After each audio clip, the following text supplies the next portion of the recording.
Let's begin. And to do that, we need to start a new game. We're going to start in 867. We are going to create our own ruler.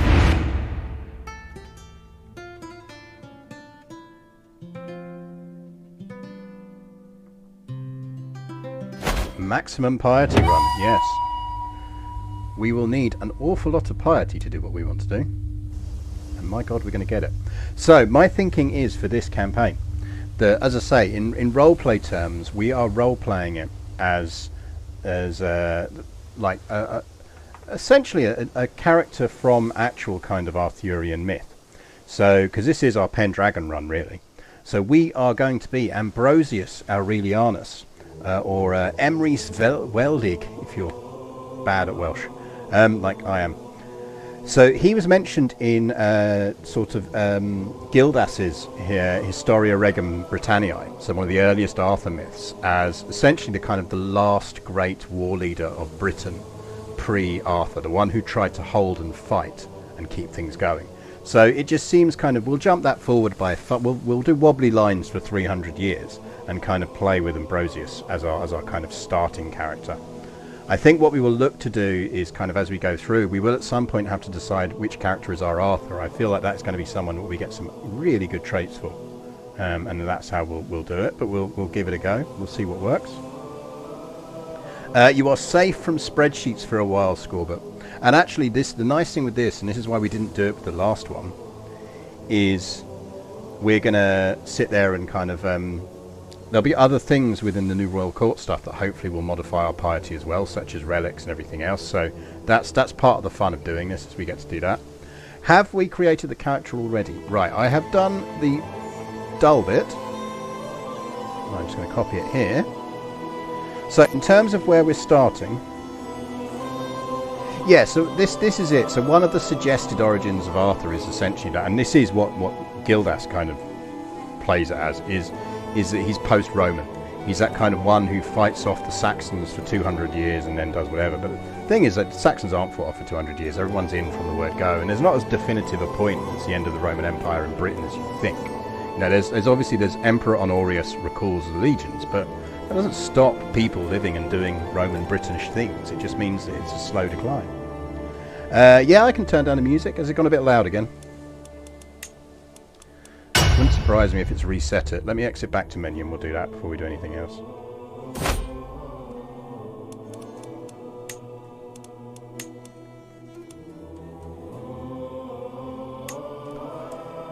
Oh, and if it's a game effects too, I'll just turn down the damn volume.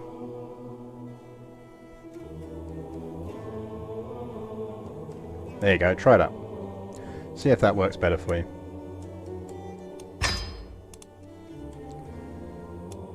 I can't remember what I was playing last, so it's possible I had the volume higher than I normally do. But yes, so let me know if it's still loud down, I'll flick it down.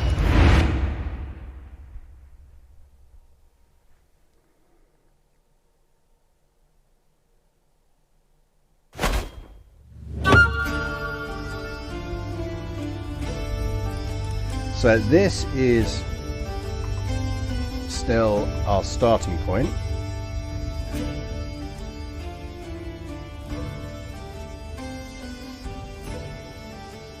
There you go, I've dropped the desktop volume a bit more, so give that a go. This is the thing with CK3, is it has very staccato loud sounds, which tends to kind of throw off your standard volume levels.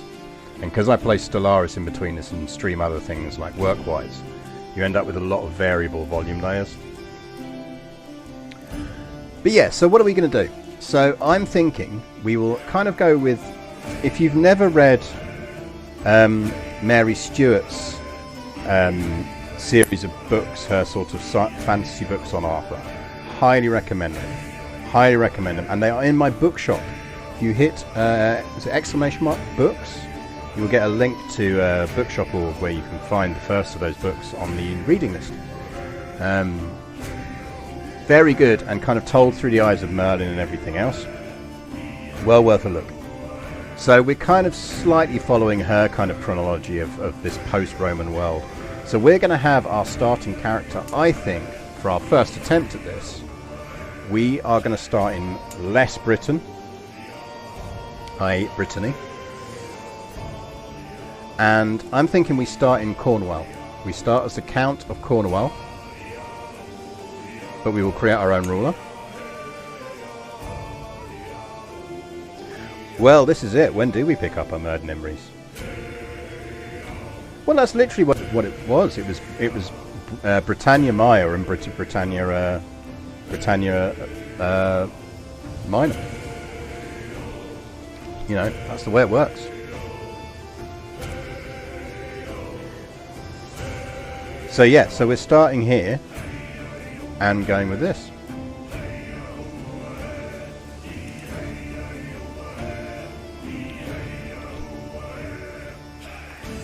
Now, we don't want to look like that. We want to be... So we'll just customize this because the game has a habit of forgetting it, I've noticed.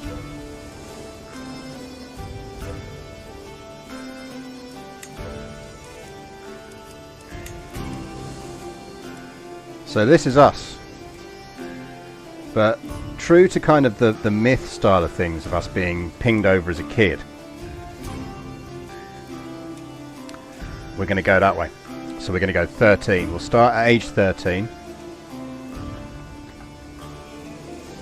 We are Ambrosius.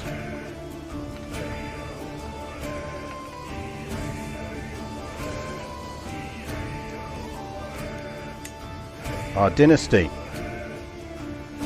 Now we could go Aurelianus, but we're not going to because, you know, Arthurian.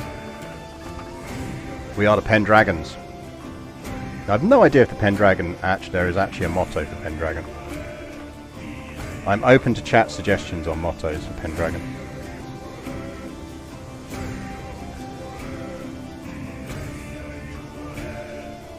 Which is, of course, Uther. It comes from the Welsh Pendraig, apparently, which means dragon warriors.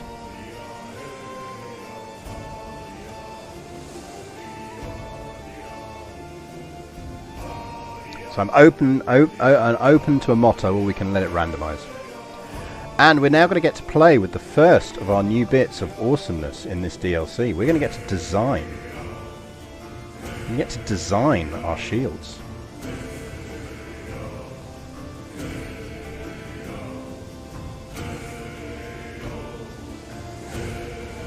Know thyself. Yeah, we go with know thyself.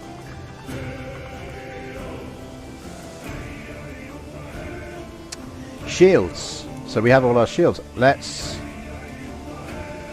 So this would be our current thing. Let's start from scratch. So we're fine on the shapes. Now we probably want some kind of fucking dragon on it.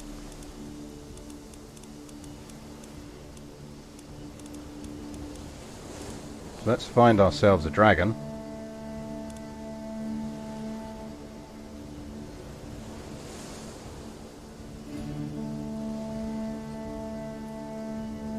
What kind of dragon do we want? This is a royal court thing. We dance whenever we're able. Could work.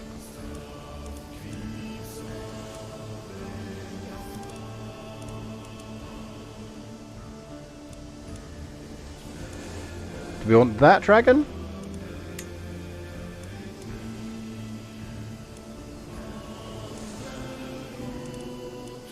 I feel like we should have a proper dragon. Ooh, that's quite cool, but I don't think it's a dragon, as it's a bird.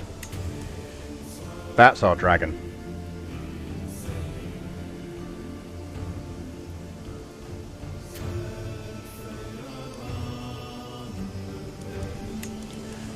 In layout terms, I think we would just go one in the centre. We are kind of theoretically a Welsh house. Well, this is the thing. This is why an Arthurian run works so well in CK3, because inevitably we will end up at some point accidentally committing incest. Is it a wyvern? Oh yeah, no, it is, isn't it? You're absolutely right. Well spotted, because it doesn't have back legs. God, that could have been catastrophic. Imagine playing with a wyvern. That's a dragon.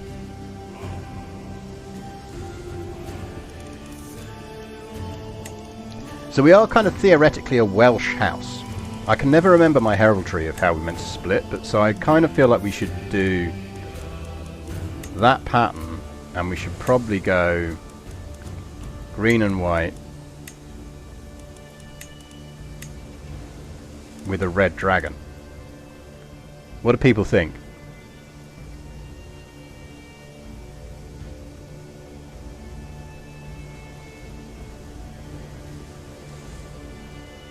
Horizontal split, you reckon, try?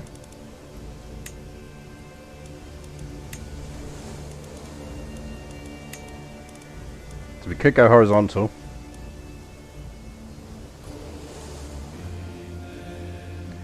Good evening, country girl Laura. And you reckon make the flame. Isn't it nice being able to do this?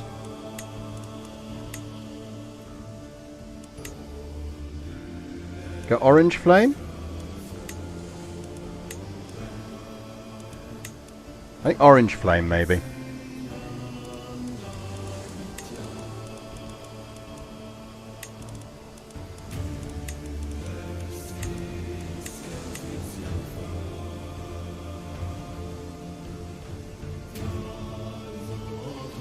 That looks suitably Welsh, doesn't it? Good evening, John. That's nice and Welsh. Let's go with that. So we are the Pendragons.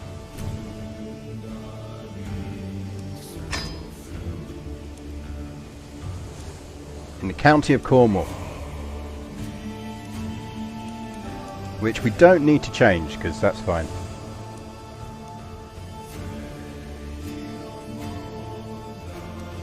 We are the violence inherent in the system.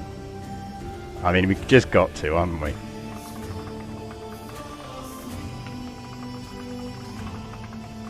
That is lovely.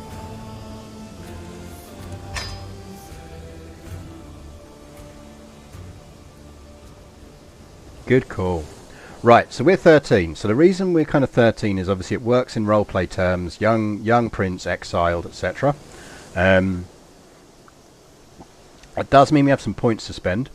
Education focus, only adults can have. We don't get to pick that yet. We do need to pick one of the kiddie traits. Assuming we still can.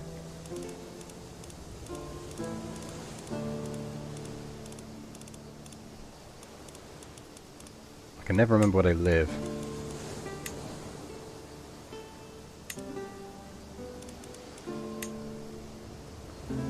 They not live under here? Like Rowdy and stuff like that. Maybe you don't get to pick them with character designer. It's so long since I've done a character designer one. Corn Y indeed.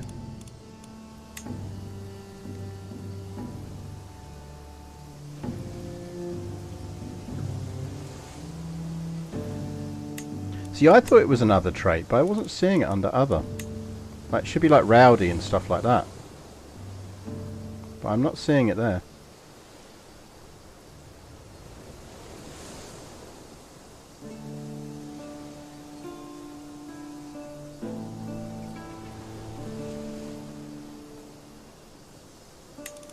Well, that's up. Because those are all the physician ones. Ah, there we go. No, we got it. So I suspect we would be Rowdy.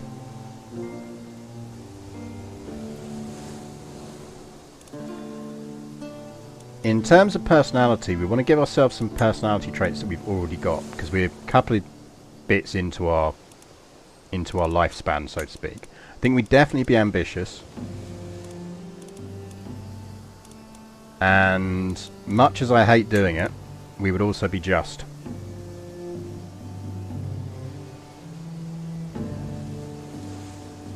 Is there a good trait for mad that our parents were murdered?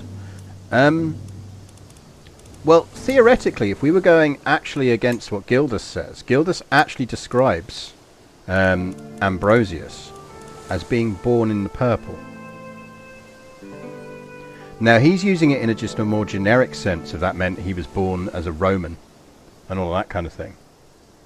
But that's what it is. Well, the question is, we're 13, so theoretically we have a chance, because we're going to have 3 years to pick up another trait. another personality trait. So I'm kind of reluctant to give us another trait, because I feel like we should see what we get random dice rolled for the third, so it's not too specific. Because yeah, we would go martial education, which we'll set at the moment we spawn, because we'll need to pick a guardian.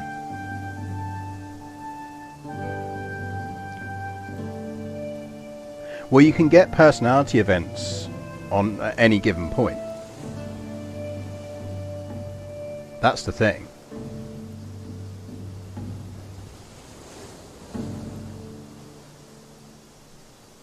There's no cat lover. Well, I don't think there is, actually. Can we give a pet cat at this stage? I don't think we can we? Because that would be the other thing.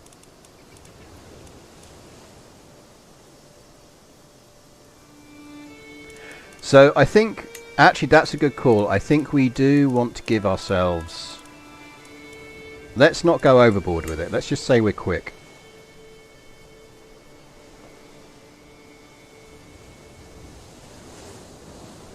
Also, welcome to the stream count, Mouse, and you should be worried about me being a cat lover, surely.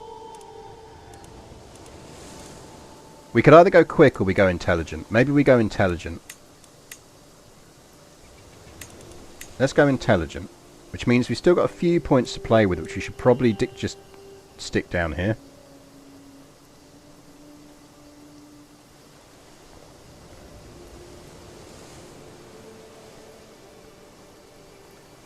So if we're giving out skills down here, I think we would be good at martial, but we're going to pick up some points in that anyway, because we'll probably do that as an education thing.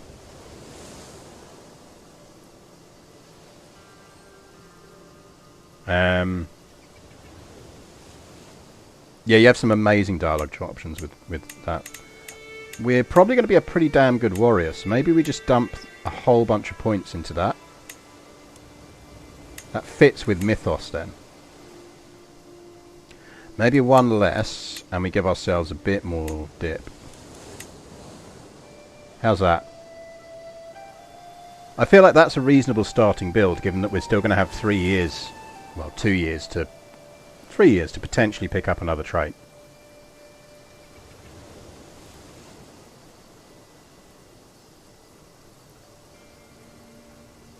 Why does it say achievements not available? Oh man, did I not select achievements when we started this game? Right. Fuck. Remember everything we did, chat. Oh no, we can click it on afterwards, can't we? I think.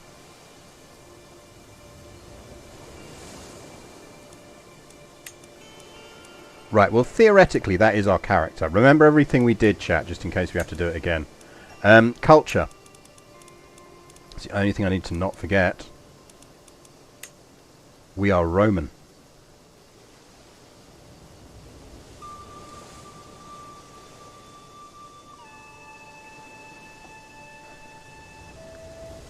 Make him buy for fun. I mean, we could do. There's no reason not to. Right, let's just see if this...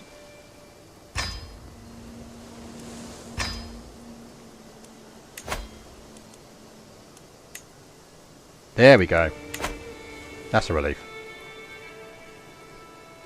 So we are starting as Count Ambrosius of Cornwall. Or Cornway! Cornway! If we're feeling French. Let's go. The nice thing is the game keeps these characters and randomly generates them into future games. So it's entirely possible that in future games we'll get some random Pendragons popping up. God, my tooth hurts.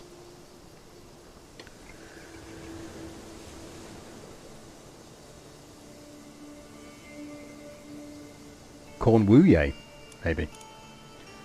Right. Start. Start, I believe. Shall we start? Have I forgotten anything? No, it's always done that as a thing, as the recurring characters thing. It's just it doesn't. You don't really spot it 'cause it's quite rare.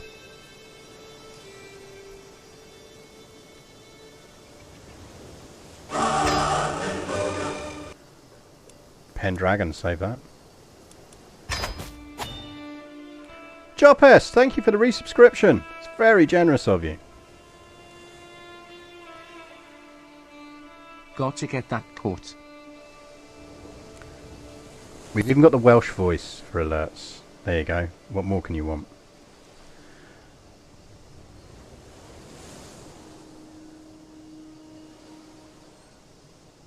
Cornwalls. Versailles? Corn Versailles? Was achievements able to be turned on after you start? Yes, because we were just doing character creation, so we could enable it afterwards. So minor panic over. Versailles. Versailles is pronounced Chumley Warner. Like, it's not how it's spelt, but it's pronounced Chumley Warner. So just be aware of that. Right. Oh yes, tea pop-ups. Sorry, I forgot to say. We are now graciously blessed with tea by the people at Bird and Blend, our stream tea sponsors. Tonight I am drinking Oxford Comma, which is an aromatic Sri Lankan black tea, Chinese puree, and I'm probably pronouncing that wrong, and Japanese Hojita green tea, created with aromas of old libraries and ancient books in mind, and it is bloody lovely. It is absolutely bloody lovely. If you do !tea in chat, you will find a link to Bird and Blend. If you use it, they will. If you use that link, they will be very happy, and they will send me more tea for me to talk to you about tea on stream. Is that a Twitch pop over or an OBS one? It's an OBS one. I did it as an OBS one. I've got far more control of it over it as an OBS one. So you will get some tea by that. If you want this specific tea that I am drinking now, which is legit very tasty. I've always bought from Bird and Blend. So when they were like, yeah, we want to send you some tea and do some stuff on stream, I was like, I will. So I am already subscribed to your newsletter. I do not need to be subscribed to it. So it is very, very tasty. It's quite a light, dark tea. You drink it without milk, or I'm drinking it without milk. And it's got a kind of nice aroma. And I do find that sometimes the black teas with kind of extra bits of flavouring in them can come a bit soapy. But no, not. So that link will take you through. There is a link beneath the on the about bit as well. And if you want to see what I'm drinking at any given time, you can just do, I think it's exclamation mark tea now, and that will take you to the specific tea I am drinking. So yeah, you might get tea pop-ups every now and again. In fact, I will give you tea pop-ups every now and again just to remind you of what tea I'm drinking. Through a straw, I should add. Not because I'm in any way weird, or I am, but just for previously mentioned tooth injury reasons. Right, so first things first. We are a Roman living in a non-Roman land, and I think the first thing we need to kind of decide is, are we going to try and push for Brittany first and then go back for Britain when it's calmed down a bit over there, or do we, for example, push early and go for Cornwall and Devon? So in Bird and Blend, genuinely like amazing tea. I recommend, and I think they sell essentially what are equivalent to tea diffusers, and you can get, because I'm a big fan of loose leaf tea. They do tea bags as well, but I tend to drink loose leaf tea, and they have tea diffusers. Which kind of are 1 cup tea diffusers. You make the tea in it, then you put it on top of your cup, and the pressure of your cup will filter the tea into the pot, which is really cool. Yeah, well, that's where we started, Cornwall in France. But you can also, let's show you on here, if you're that way inclined. Chat. So you can see that kind of I use a pot with an inbuilt filter, which is very handy. It keeps the tea warmer for longer. But yes, so teas. We have sponsored teas. Yay. Because who does want sponsored teas? No, that's the thing. We started in less Britain. So I think we need to decide whether we... I think we want to get Cornwall as quickly as possible. I think we do also need to flip a Sartre. I know we started as Catholic, but that's for convenience reasons because we're starting under a Catholic king. But I do think we need to go with Sartre. The other question we need to ask ourselves is we're currently locked out of the Kingdom of Cornwall event. And I do wonder, I think we should go for Wales and Cornwall as our kind of power base. And for our return to the mainland.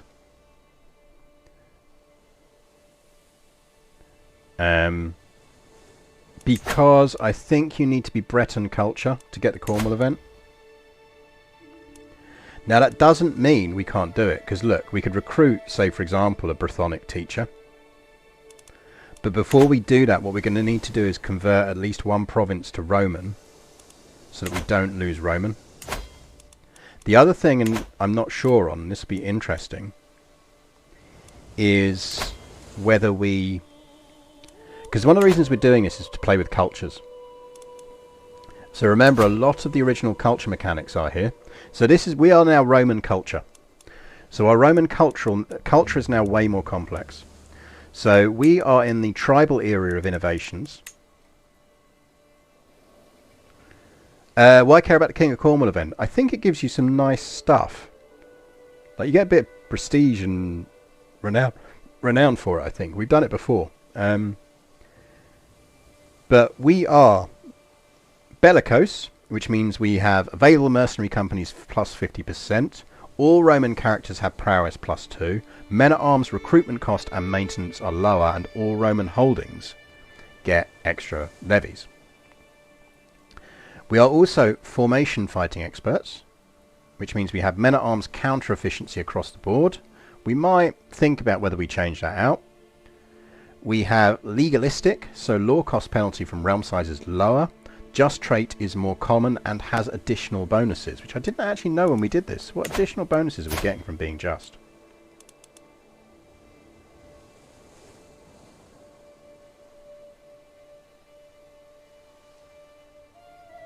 It doesn't quite tell you what's extra. I'm trying to remember what's extra.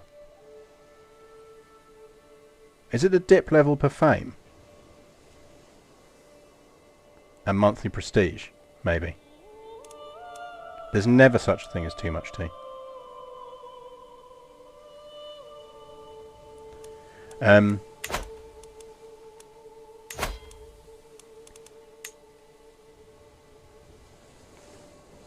these are our legacies, which we're going to need to think about for reasons that people who are watching my religious thing know. Yeah, no, they have a US website. They are, honestly, like, if you want recommendations, I would say Morning Kick. Morning Kick is an incredible tea, and it's really, really good for in the morning. Particularly, I've managed to largely wean myself off of drinking coffee in the mornings by drinking Morning Kick. It's a green tea with a little bit of a kick to it that's really nice to just get you going in the morning. My other standard drinks are...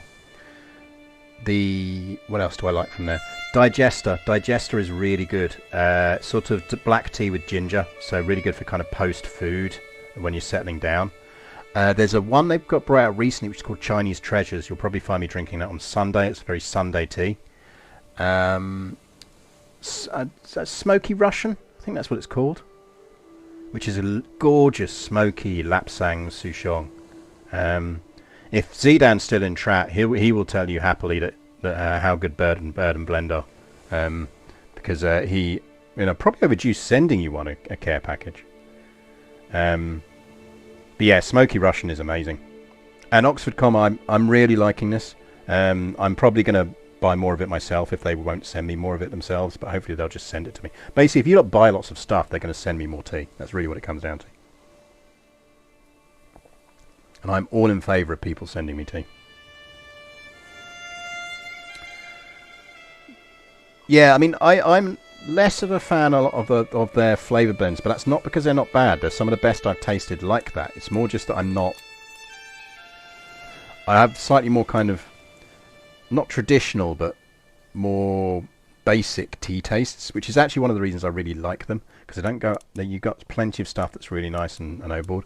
They also do very small tasting packets. They do 50-gram tasting packets, so just get a bunch of them. Yeah, I mean, like, exactly. You know, buy tea. Like, look at it this way. Other channels push energy drinks at you.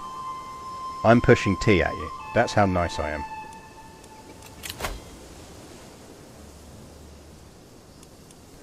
am. Right, so we have... So I think we do go for Cornwall, but I think we maybe just want to... Because we're not going to have a lot of troops at the moment.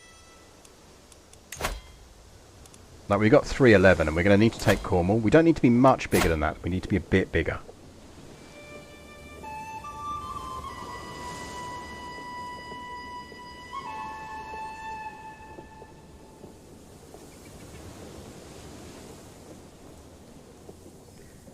I'm getting the 20-gram pouches, and if it's really good, I can maybe stop driving back to the gas station by my old house for that one variety of Red Bull that doesn't taste like industrial. Yeah, I like totally get stuff, try stuff out.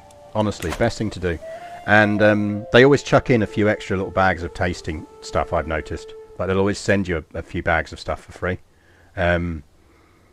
But yeah, if you do find you like and you're not currently drinking loose leaf, just buy yourself a little pot or one of their tea diffusers and just shift to loose leaf. You get so much bang for your buck, not just from them, but from everyone, if you drink loose leaf. Or I find you do anyway. Because tea sold by bag is a bit of a rip-off. I can still do the odd energy drink, but yeah, I'm very much a tea person now. So I think we probably do need to just bide our... We need to bide our time slightly, but we don't want to bide our time for too long. The other thing we could do is just save and take him with mercenaries, and maybe that's the better option.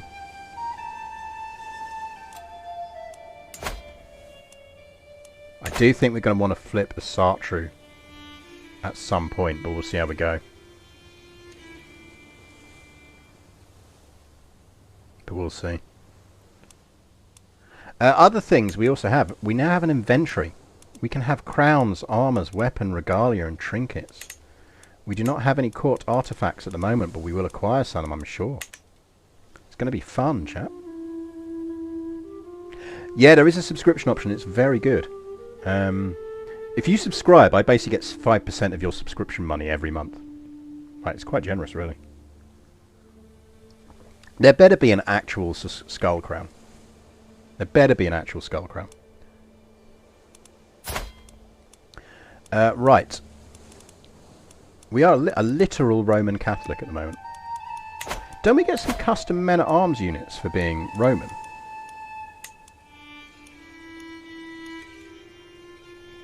We get cataphracts. Nice. That's ridiculously relevant, given we're essentially playing King Arthur style. I thought we got legions, or is it? No, it's we get a custom, or did used to get a custom cultural thing, didn't we? But now they've changed cultures; it works slightly differently. Anyway, so we are legalistic. We have Eastern Roman legacy, which gives us cheaper arms, maximum size of heavy infantry regiments +2. Nice.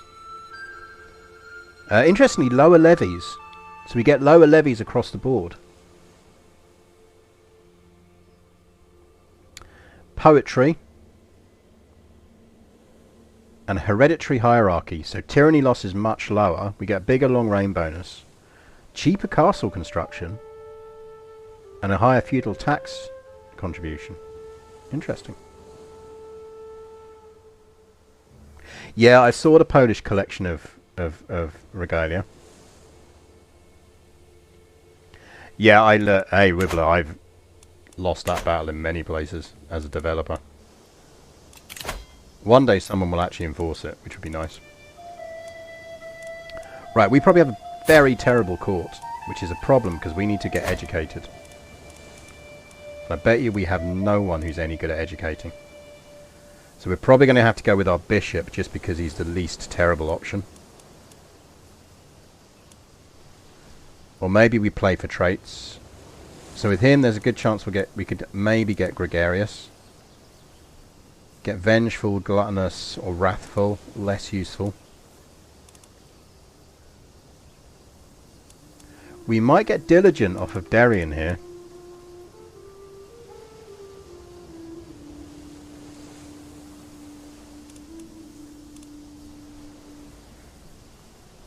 I'm not sure we want zealous and we don't want humble.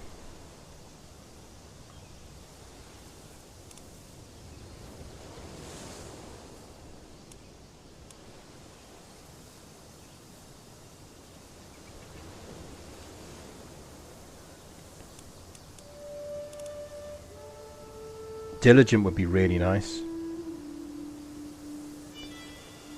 But he's pretty bad at learning. We're not going to get a lot of stats boost. To be fair, we're reasonably statted. Let's go with Darien. We could absolutely do with a councillor, a spy master who doesn't hate us. But we may be limited in our options there. We are in fact limited in our options. This may be a very short run.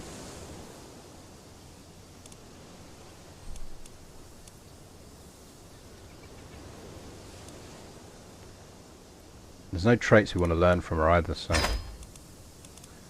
good news is we are old enough to sway her. Now this is an important question. What languages do we speak? Where do we work out what languages we speak? It's got to tell us somewhere, because language is now a thing.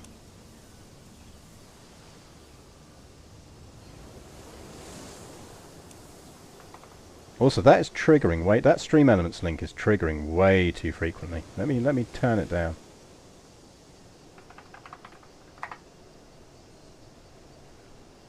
I know what it is.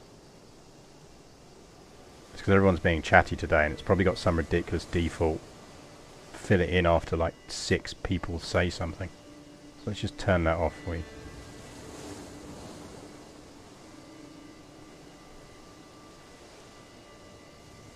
You find the custom command.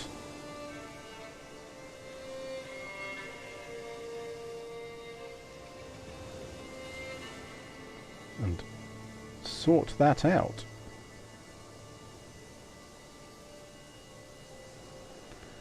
Show me timers, please.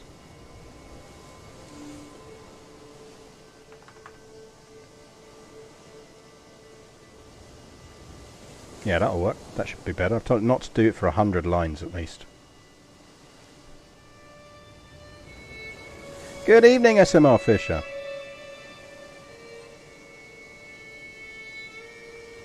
Good evening. Right.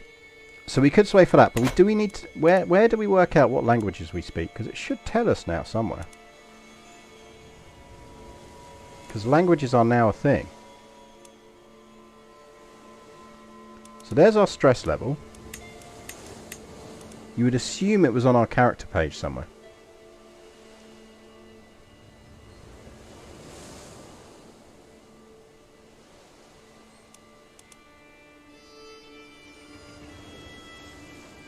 Any best guesses?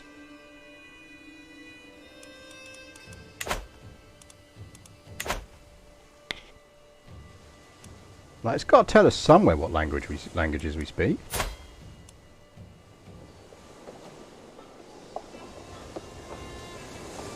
Because we know we can learn languages. We don't have a royal court because we're not a king or an emperor. So it's only when we get that we'll do it. That's the other reason to restore Cornwall, by the way, because it would give us instantly that.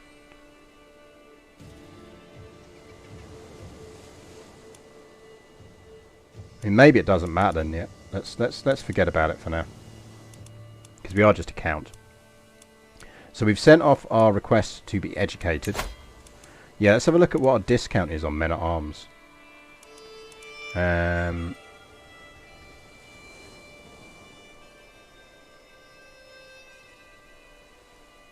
Should be telling us that somewhere, but it's not.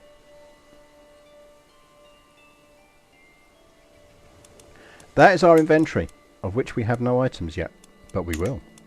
Speaking of, we are on a martial focus education, which I think is probably correct. I think we're just going to push the money and get mercs maybe and take Cornwall with mercs.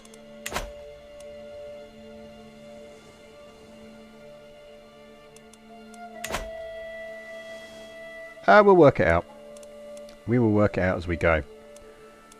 Other things to just think about in the meantime. So I will be very interested to see how legacies break down now. So we have customs as a new one we've got available at the moment.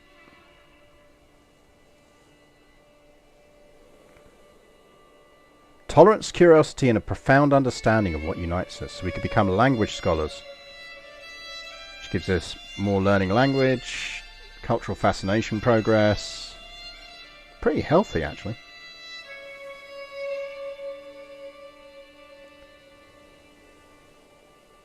So there's some interesting stuff there. That could be useful.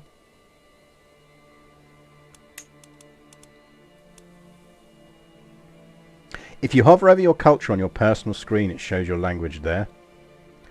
Gotcha. So let's have a look. So our culture is Roman. Okay, so we speak Latin. So we probably want to learn something other than Latin. Given we're going to live in... Our plan is to invade Cornwall, which is Cornish. I feel like we should probably learn Cornish, if that's what they speak. They speak Brythonic, so we could just learn Brythonic. Because I bet you that's Brythonic as well. Yeah, Brythonic language. We should learn Welsh.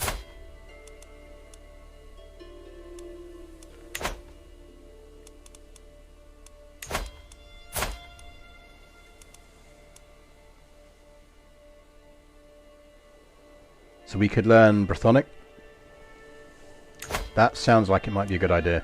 It can take us 9 years. Fuck me. Oh well, let's get started.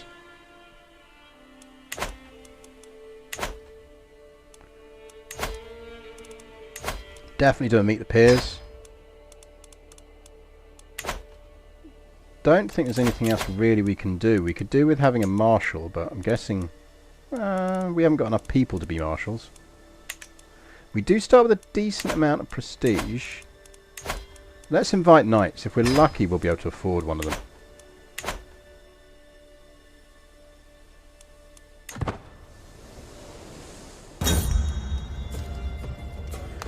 Everyone is here, as all the lords, small lords and ladies are ushered into the room. I feel myself grow giddier and giddier. I am thrilled that Ludiciel, the son and heir of Prince Geraint of Rhaines, could make it.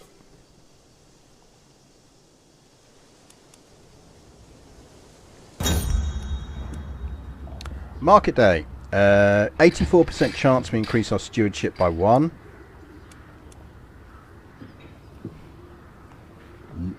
I think we might have a bit of a bug there.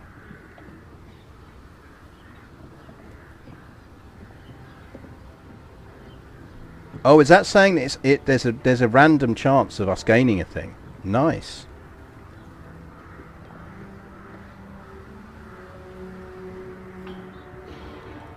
So we could, like, do that, but we're not going to. We're going to increase our stewardship by 1.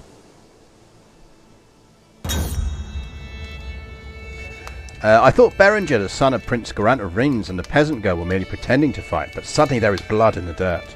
Berenger hits the ground with a grunt, and the peasants stand above him, moves to attack again. I will save him! 10% chance of us becoming wounded, or we can bully him,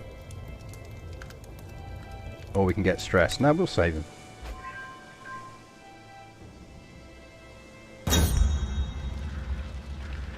We're hanging around with Berenger a lot here. 8% chance we increase our prowess,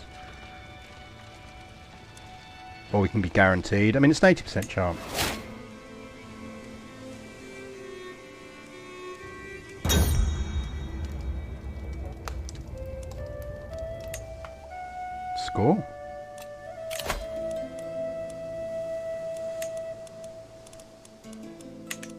really need new people in the court. Let me know if you... Oh, here we go. What about you? Can we invite you in? You're terrible. You would be a better spy master. No, he's too expensive. The feast is loud, adults are boring, and the food is not very good. My guardian Darian seems to be enjoying himself, so I cannot catch intention to tell him that I don't want to be there. We can gain impatient, we can gain shy, or we can gain gluttonous. Well, they're all terrible traits. So I guess we're becoming impatient.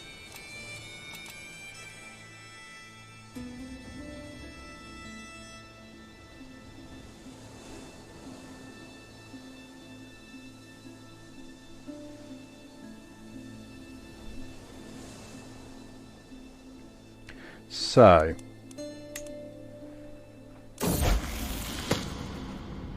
my study of the Brythonic language is progressing fantastically. I feel like I have all the focus and energy in the world. My name is Ambrosius. I like to eat marzipan. If I just focus even harder, I'll speak fluently in no time at all. Let's not get 175 stress, shall we?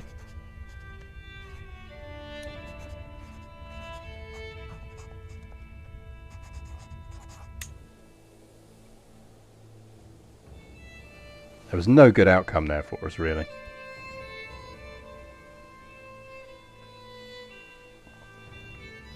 Like if we had like the ability to do feasts and stuff, we'd have been alright, but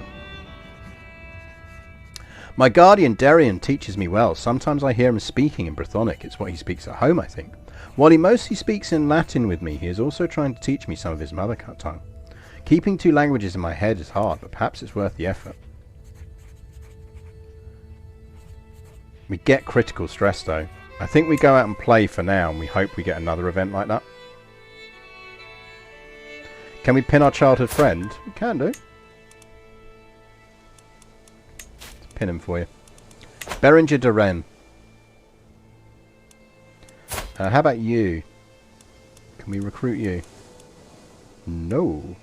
Because we are poor. Right, what we're going to need to do then is generate some money. So we've got collect taxes on. So we'll leave that on collect taxes.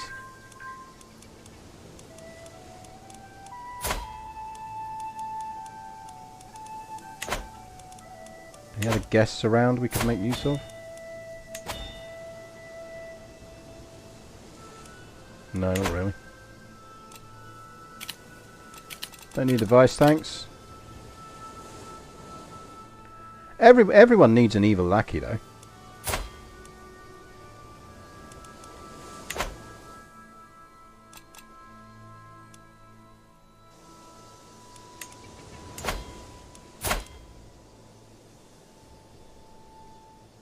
I do worry about Count Oliver of Leon here. This may be a very short run. SMR Fisher redeemed a histofact. Okay, histofact. The kitten! We got a cat!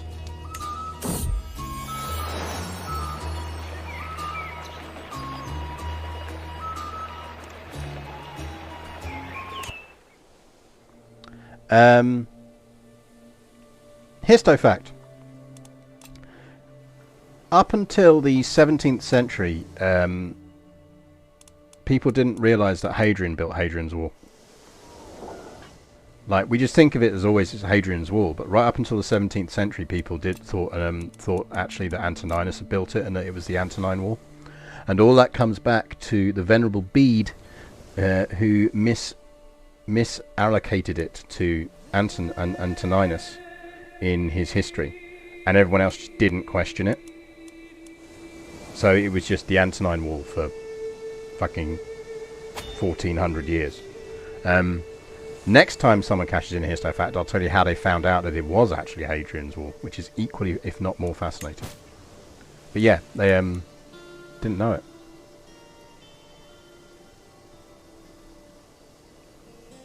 Can we name a kitty leader? No, kits have been named.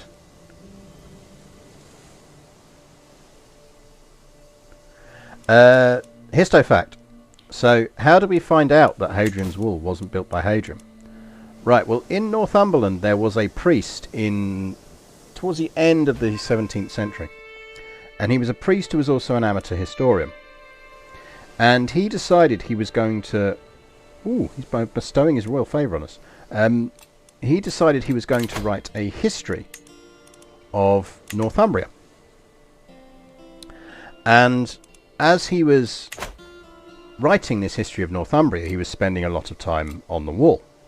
And as he was spending a lot of time on the wall, he noticed that the archaeological record, like when he saw stones and things like that with dedications on, they just didn't match Antoninus's era. The earliest ones, they matched Hadrian.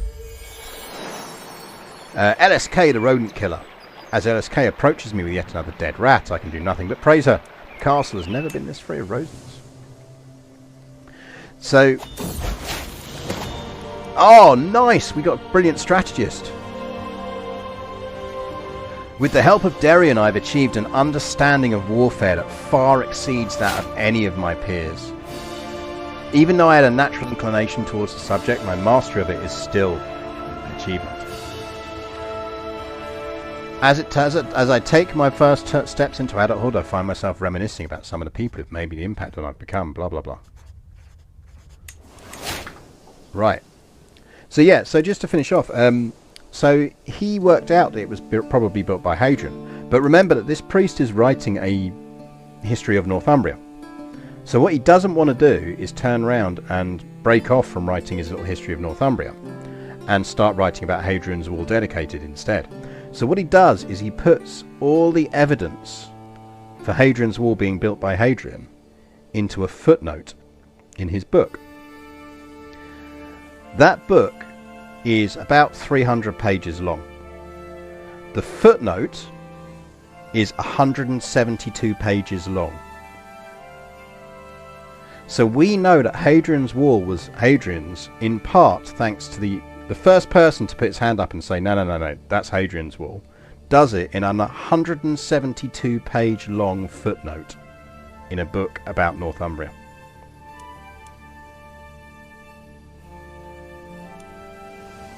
Which is pretty freaking amazing, if you ask me. Even better, that book is actually on Google Books, and if you hunt around you will find it, because it's obviously long out of copyright.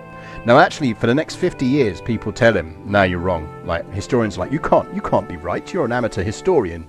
Bede said it was built by Antoninus. But gradually, over time, in about 50 years, people realised he was right. He died not before anyone kind of credited him. But yeah, 172 page footnote. So yeah, absolute writer goals. The people I feel really sorry for are the typesetters. Like, can you imagine, like, this guy turns up to type with his manuscript for you to typeset, and you discover that you've got to do 172 pages of it in footnote size type. Like, that's not what you signed up for. That is absolutely not what you signed up for. Right. So, we could think about marrying, and probably should. But it comes down to who we can marry. Because if we could get a decent ally, we could actually invade somewhere over here soonish, rather than laterish. Got good prowess, and we got very good martial now. Oh, we cross rivers and straits without vantage penalty. That's nice.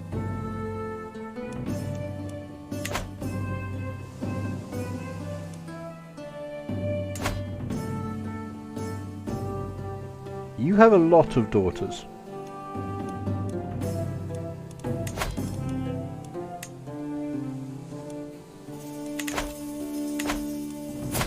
Let's see what a game suggests. Actually, if we went martial, we could go promising prospects, couldn't we?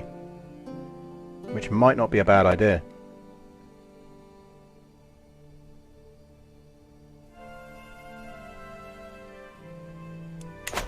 Which might not be a bad idea.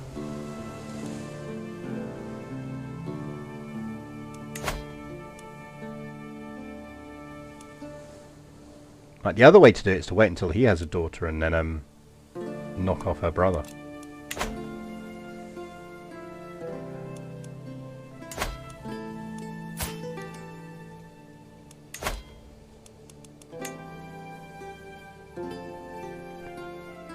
Yeah, different faith penalty. Otherwise, that would be a really good choice.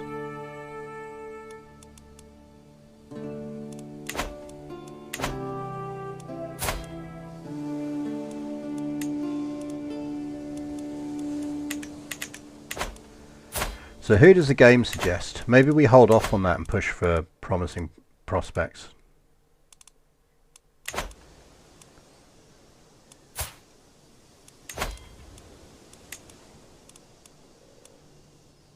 Not getting a lot of choices here.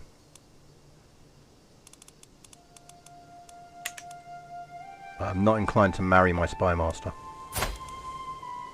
Well, at least she'd like me then.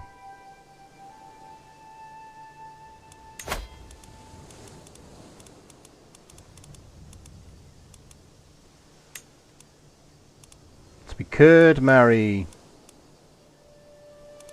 him, his daughter.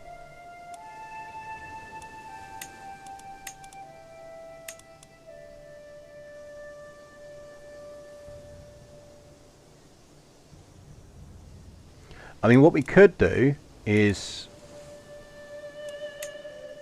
I mean, because that's a betrothal. So we could use him for his troops and then break it off later on.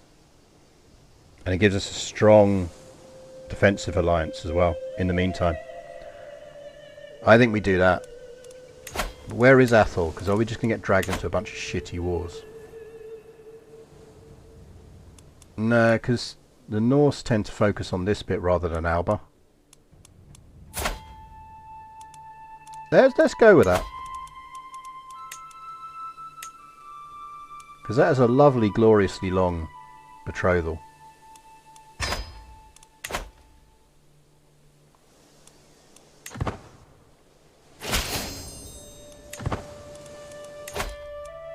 Let's go Marshall then.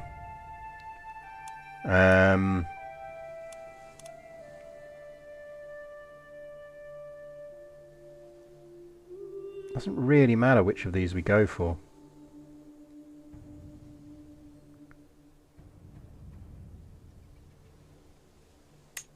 Let's go chivalry focus for now.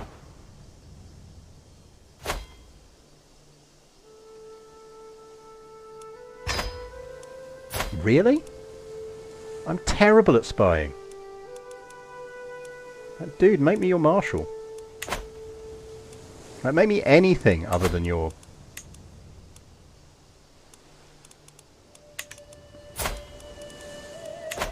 If we start swaying her, it's going to end our learn language scheme, isn't it? Which is annoying.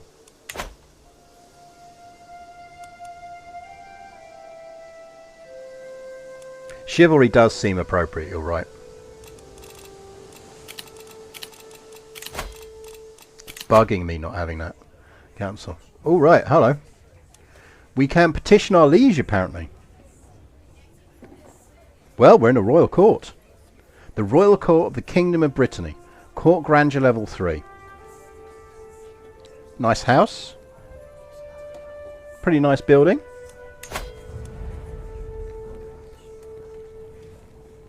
So it has modest food, some servants, small lodgings and outmoded fashion. This is lovely, isn't it? This is quite cool. It is an intrigue court. And the court language is Brythonic.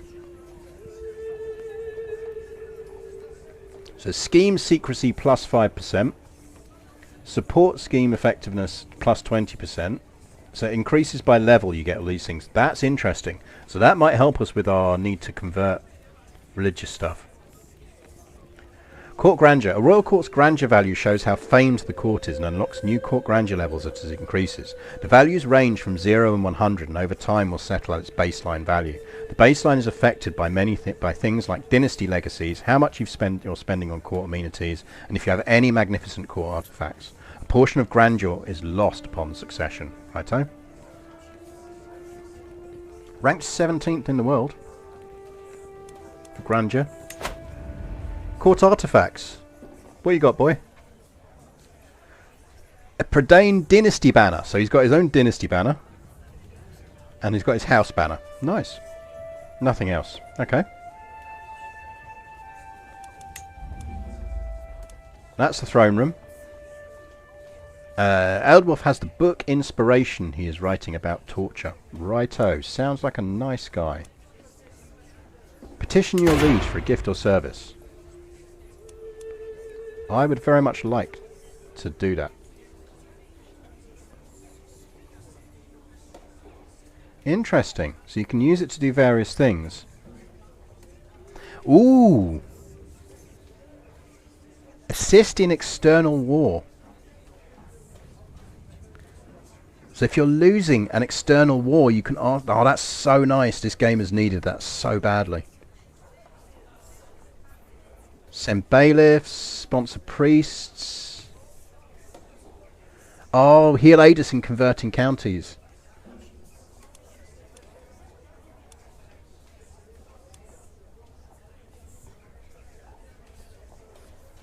Request King Solomon aid you in fortifying your counties which border other realms. I mean, we can ask.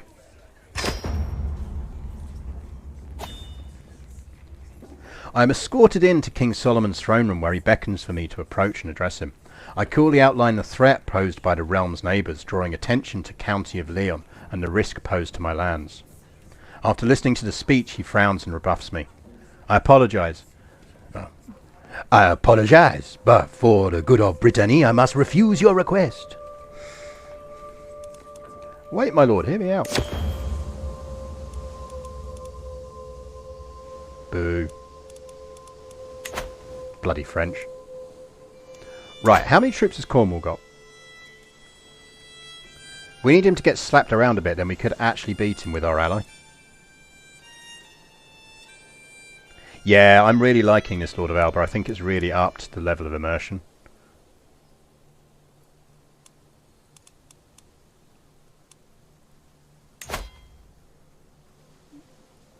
Pope's not that far off giving us a claim. We should get a claim on that, though. Right, I'm just going to set him going. King Solomon thinks for a moment, then cries, Momac, I require your counsel on this matter. The nobly born archbishop steps forward, eagerly clutching his robe. Yes, a most delicate affair, my lord. Mayor Gergert, the king's chancellor, watches quietly from the sidelines. Perhaps I could appeal to his diplomatic nature. The king turns back to me, his attention already moving elsewhere. I need to do something.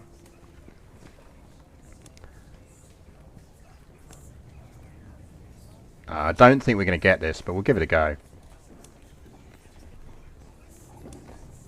That's got a better odds, so we'll give that one a go. No, he's unconvinced. I am, how you say, unconvinced.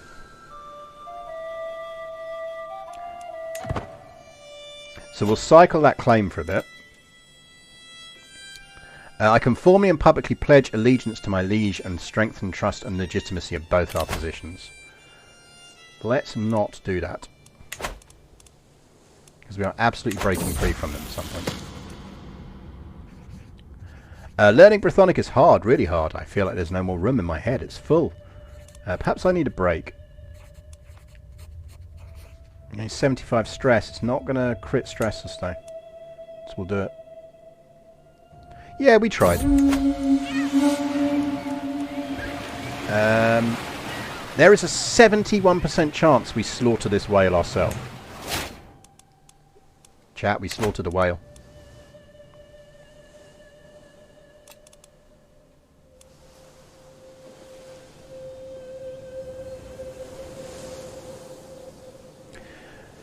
We could feast. I'm going to hold off feasting because that gold is pretty valuable to us right now. It partly depends on whether we plan to keep hold of Cornwall. Because what we could do is spend it on building some stuff here and get some more levies. And maybe we should do for now.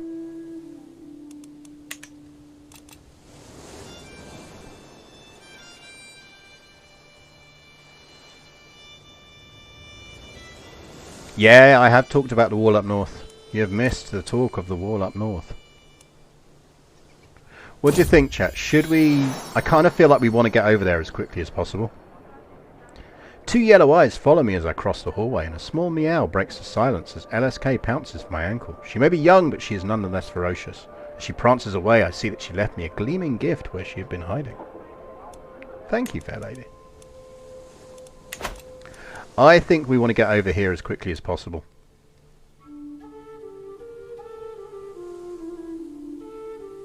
Like, we could take Cornwall now with Mercs and our ally.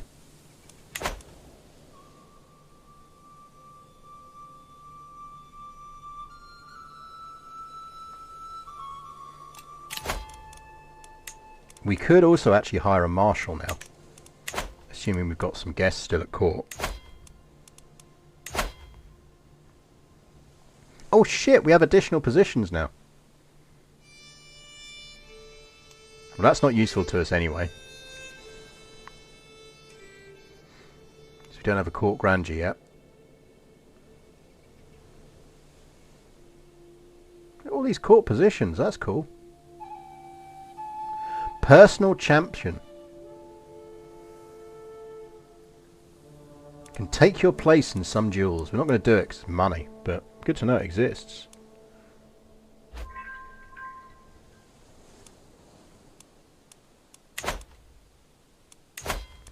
I was looking for courtiers, wasn't I? Guest. Whoa, hang on. Guest and an outstanding fighter with 21 prowess. How much? 80.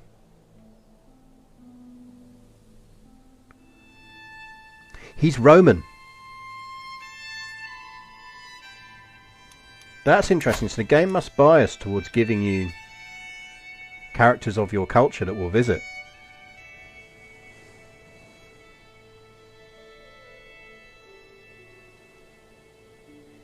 I reckon we probably want to get him in. Because it's someone else Roman we can stick on things. And then we can see if the game has finally dealt with the whole conversion thing properly yet. Culture conversion.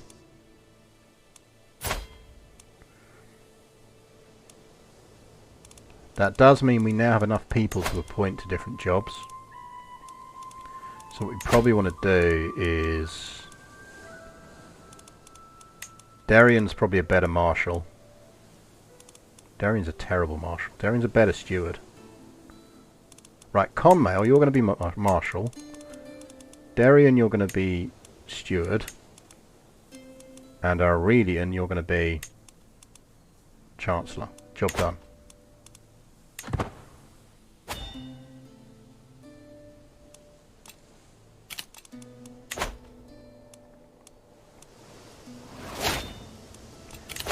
New perk for the martial lifestyle. Stalwart leader.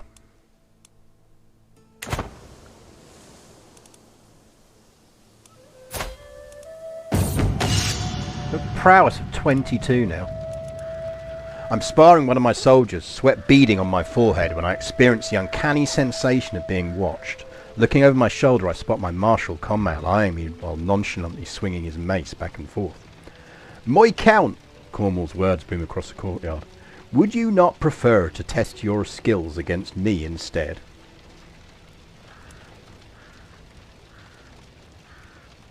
Yeah, Darian really doesn't like us after putting up with our shit for years. You're absolutely right. Challenge accepted. Why not? The sound of axe clashing against mace echoes between the courtyard walls. All eyes are on us. Everyone wants to see their count fighting his marshal. The crowd applauds as I lunge, and their admiration makes me bold. Instead of pulling back, I attempt a new technique I have been practicing. The movements flow through me and into my axe as if they were one. Conmail is defenseless before me. Let it end here. Well thought. Or we can just like wound him, but let's not wound him.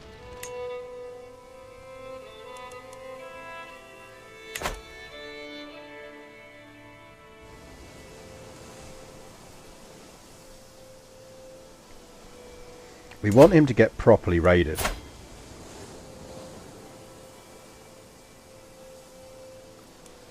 His primary heir's in prison. Halfdan got him. Halfdan got him in a raid. So he just had to pay to release the kid.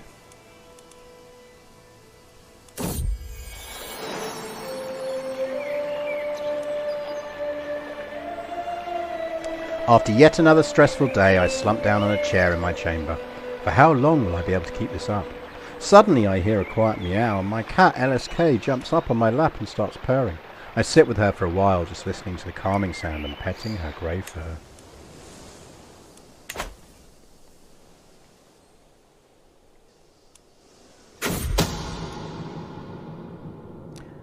Both Quince Grant and Renee and I are held in esteem by our liege, King Solomon. However, when it comes to handing out titles, honour and wealth, one of us will always be first among equals. We're not going to win that challenge. We'll go with the befriending. I'm not that worried about us being in with our liege.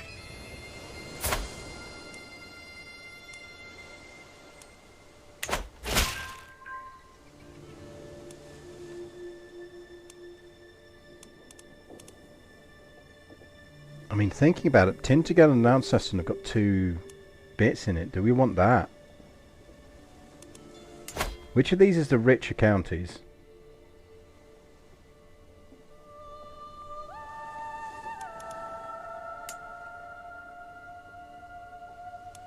Okay, that is the richer county, so we do want to start there.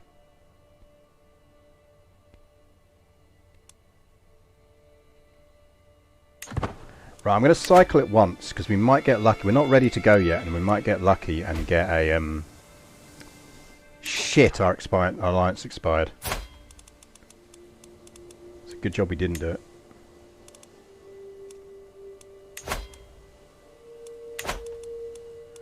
Who's the new Mon dude?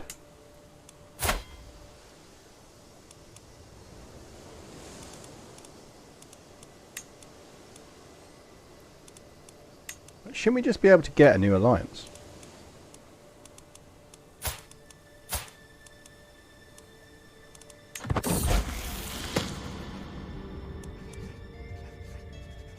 Oh man, we failed to learn Brythonic. That's annoying.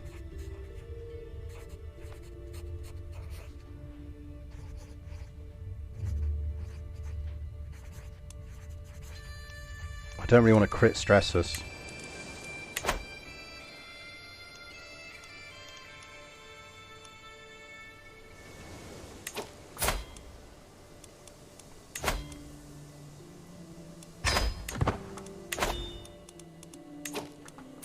Let's just have a quick look and see if there's any good candidates.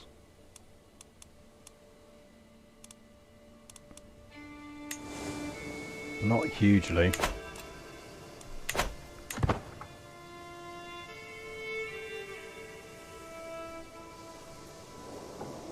I think we're going to have to wait on the trait.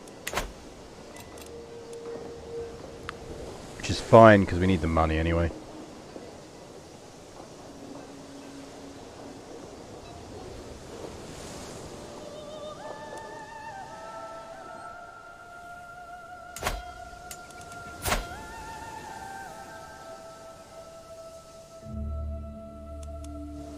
The alternative is we go after someone else.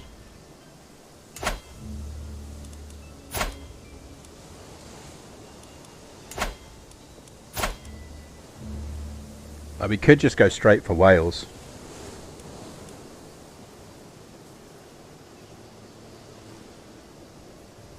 How's the DLC? It is excellent so far.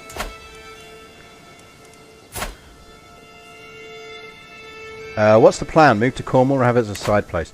So, Cornwall would give us the ability to actually get the Kingdom of Cornwall quite quickly, which would be quite useful because it would mean we get full access to Royal Court stuff.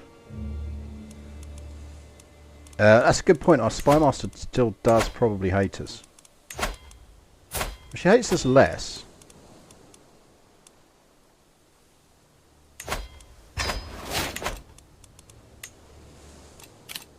She hates us less than she did.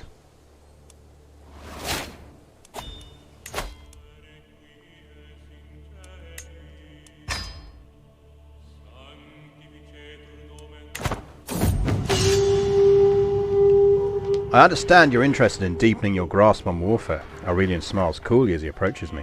I might be able to help you see the battlefield in new ways. Yeah, please. Definitely. Yeah, Tintagel is there. Or Tintagel, how are we pronouncing it these days?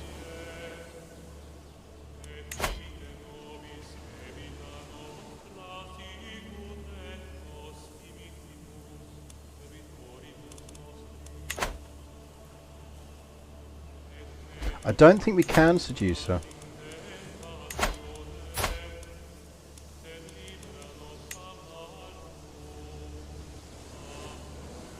I am?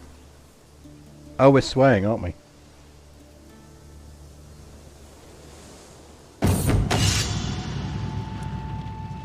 A sword strikes across my chest plate. An elbow slams into my helmet. A soldier easily avoids my clumsy counter. The mock battle rages around me, but I struggle to find my focus. I'm tempted to let my guard down as soon as the fighting lulls, but I know that a second assault is about to start.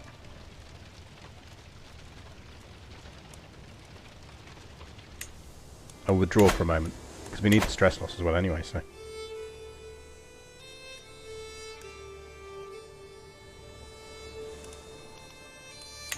I think we stick with swaying her.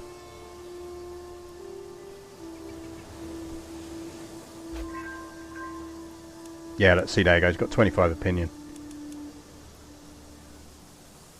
So we could probably actually stop swaying her now.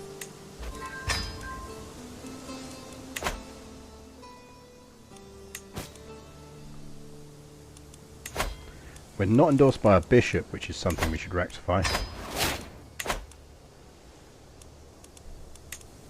Oh yeah, and we can pet the kitty.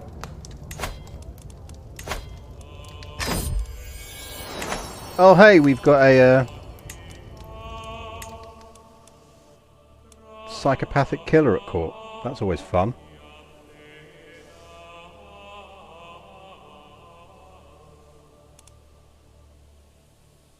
We're apparently in the war for Count Rudolph's claim on the Kingdom of Italy. Righto.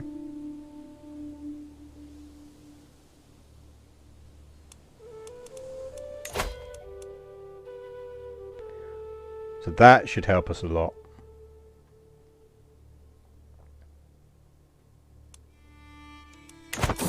Also, can we change out of this very annoying dress? Oh shit! As my eyes meet Queen Rotilda's for what feels like the 20th time tonight, I know I'm not imagining things. Even from the other end of the table, her gaze feels as intense as the midday sun. She wants me, and I cannot lie. I want her too. Or is punishing her husband, King Solomon, what I really need? We should absolutely shag the Queen. She's only 22.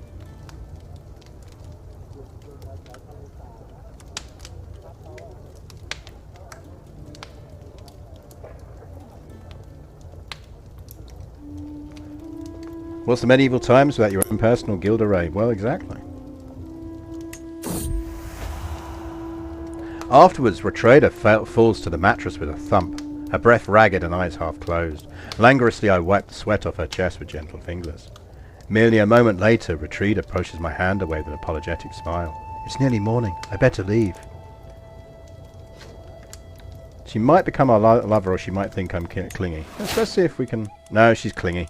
She thinks that we're clingy. Hey, look, at least we had a good tumble. Right, I think we will take this one. It's absolutely what Uther would have done, you're right.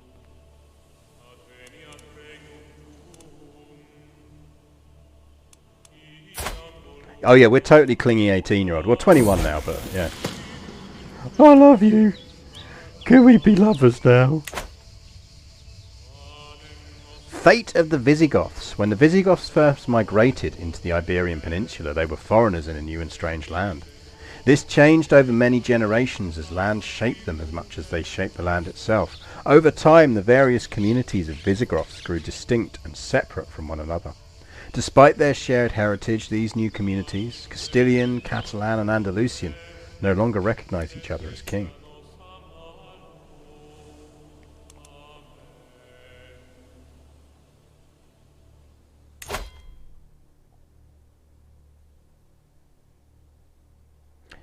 Good evening, rockers. Welcome to the stream. Right, promising prospects is what we're after next.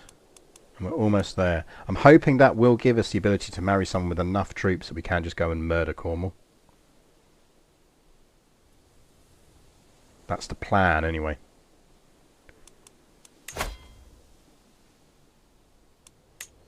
Like we could...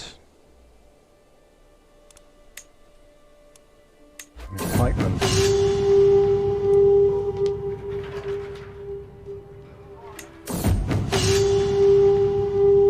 Aurelian comes riding up to me. Impressive, he shouts. The enemy levies stand in awe at the efficiency of my other troops. There can be little doubt that I've understood what it means to be an aggressive attacker. Nice.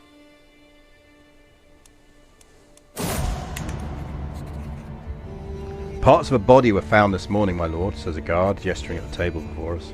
Blood pools on the table around small mounds of flesh. Strings of tissue rests in the darkness. This is blatantly going to be the spy master, isn't it?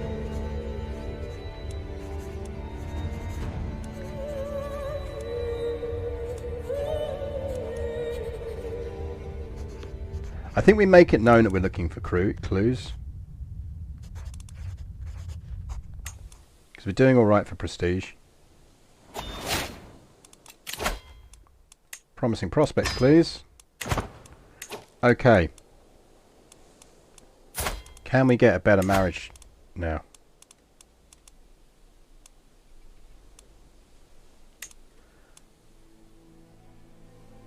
Yes, we can.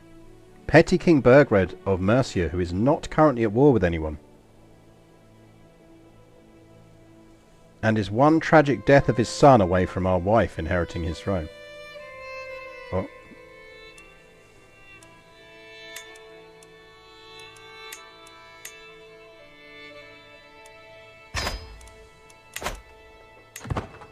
That is perfect.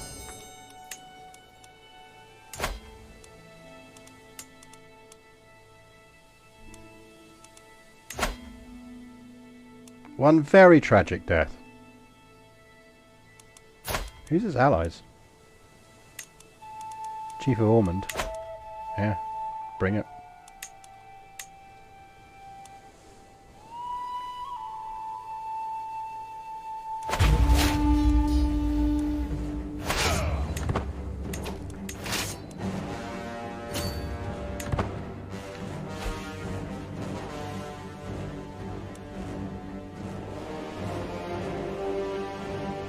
You think the mum's on Alfred's line of succession? It's possible.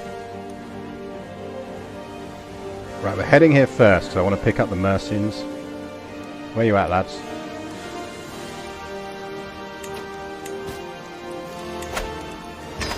Come on in.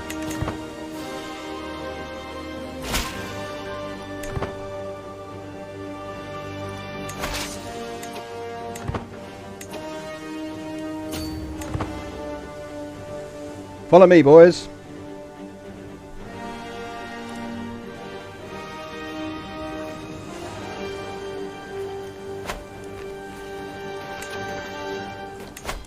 I think what we're going to do is fabricate a claim on the county.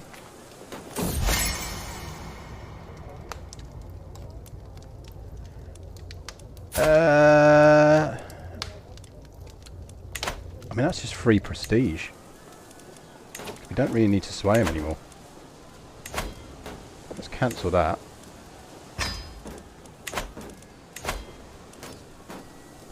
Conmel doesn't like us. Darien doesn't like us.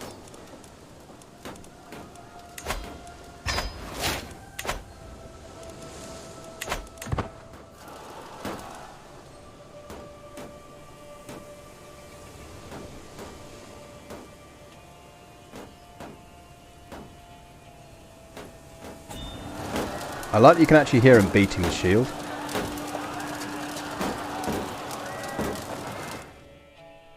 Pretty certain that's new. King Lothar II might join the... Let's hope not. That would be bad news. That would be an F on the stream before we even really got going. No! They killed Aurelian!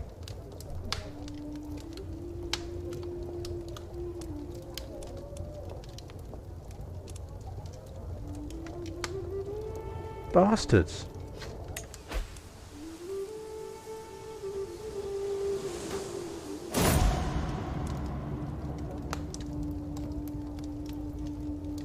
Oh, okay, Aurelian was probably the murderer. Fair enough. How is our bishop not involved Dorsius? He wasn't. As a new bishop. Oh, he looks a bit of a dick. Decent bishop, though.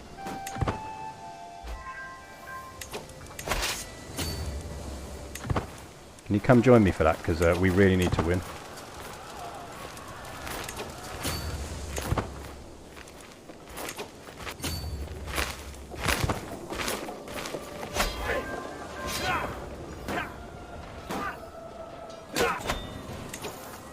Because we are about to lose this war incredibly badly.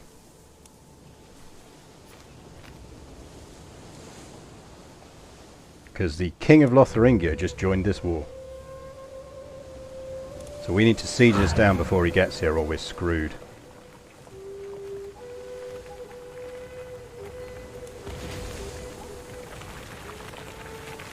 It's going to be close.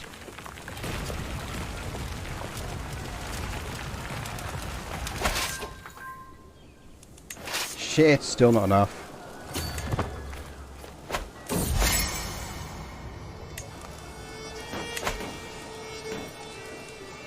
Yeah, this run's going to be over much quicker than we started than expected.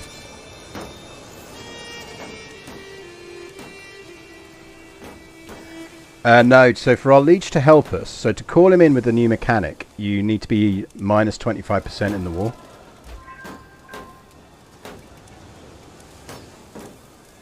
Which makes sense, because it should be that, like, your liege only steps in when you're kind of in trouble.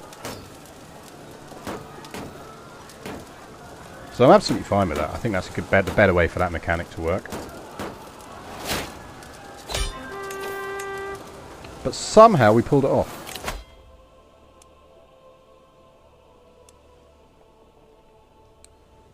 I think we will probably... Do we want to carry on pushing down this? I'm not convinced it's actually our most useful option on this path now.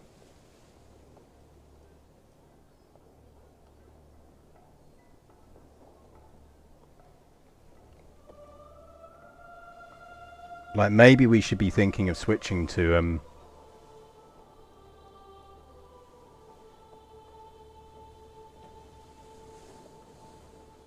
And Peacemaker is good, but... you shouldn't really need it.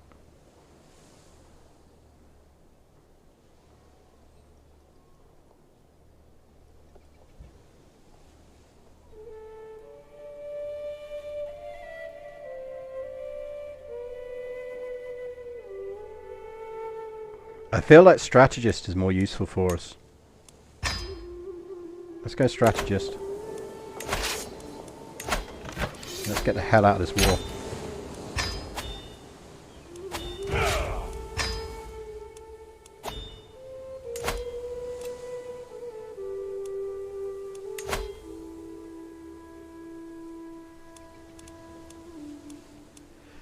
So I believe we have a different language now. So we could learn Doyle.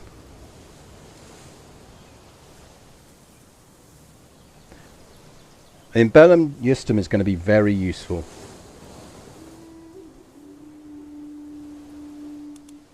I think.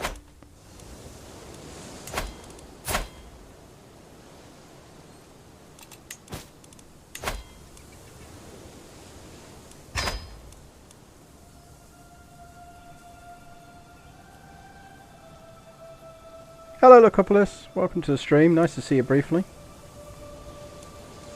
So this is why he managed to get himself betrothed to a Carling. Which is good work if you can get it.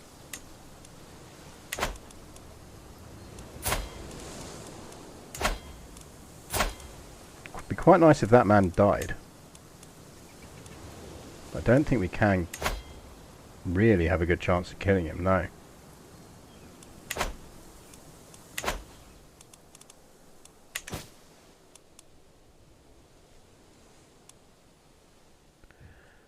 Back Procket redeemed a histofact 2000.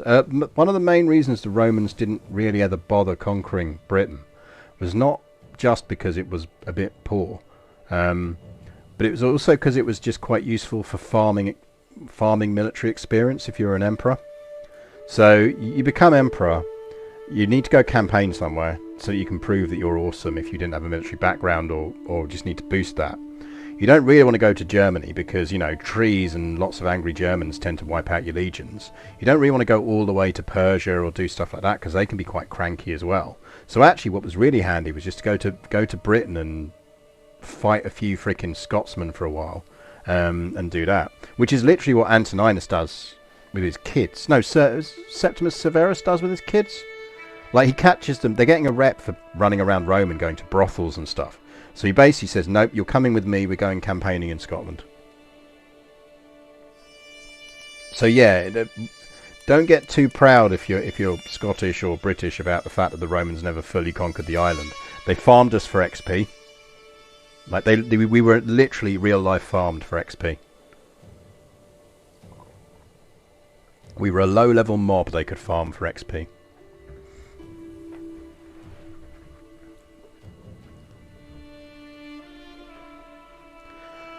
So,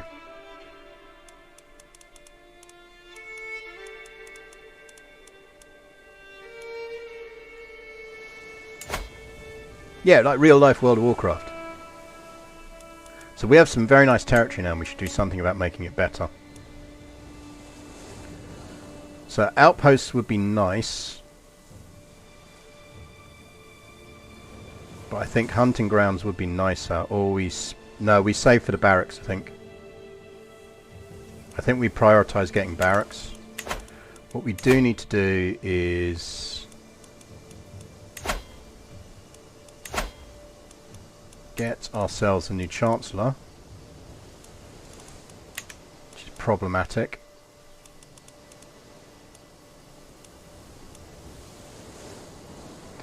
Manage Royal Guards. There are no valid things for him to control. Exeter is fully controlled. I'm surprised.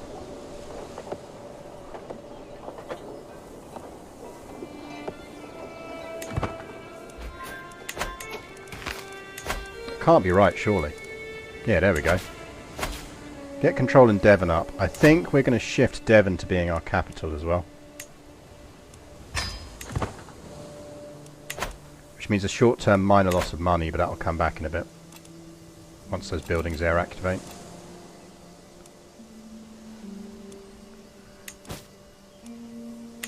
We could hire a court physician, but we're not going to.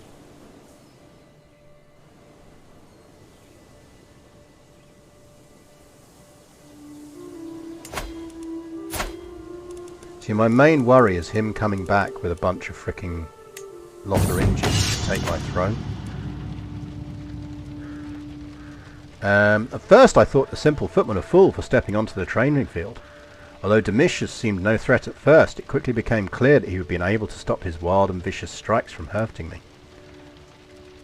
I think we'd get him to join him at his court. Oh, that's nice. Is he any good? Yeah, prowess 20, we want him in the court. Because that also means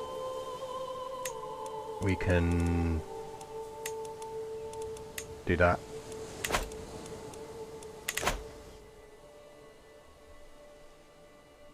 Is Devon that much better, or just prep for becoming not lesser British? Prep for becoming not lesser British, basically. It's going to get minor boosts to income and dev, and we're going to dev push that. Which, to be honest, we might as well start doing now.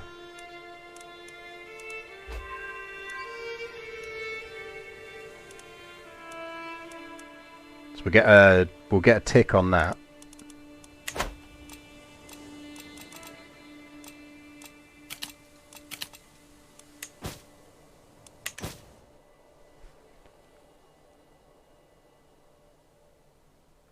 Good evening, Wizards845. Welcome to the stream.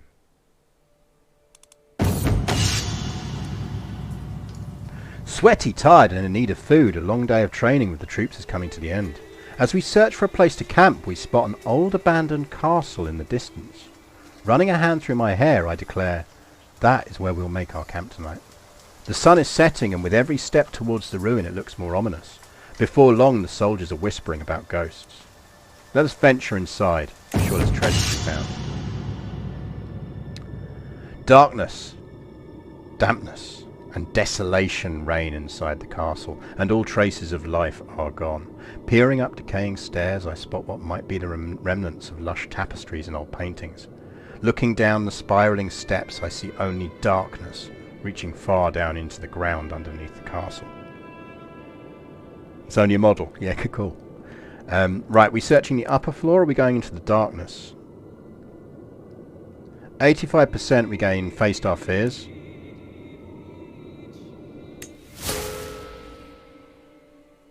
Fuck. Well, that didn't work. How am I liking things so far? Really liking stuff so far. Really good.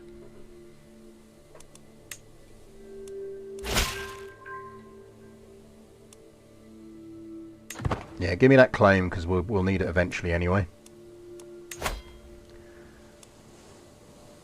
So we don't need him doing any claim stuff. He can just sit on religious relations. He's on control boost. Is there anything we can do under our new court positions? Right. Spy master, pointless.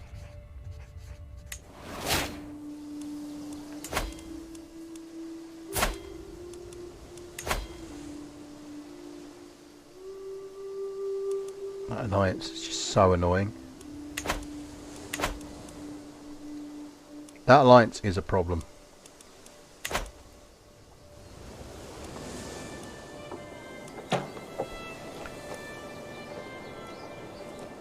Forestalling the Norman conquest and replacing it with a Breton one. Well, technically a Roman one. Technically.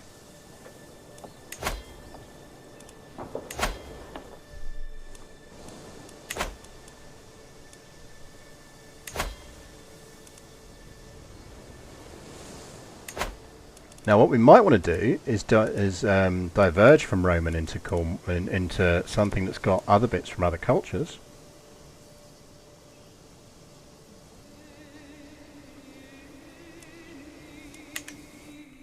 But we need to get Roman somewhere first.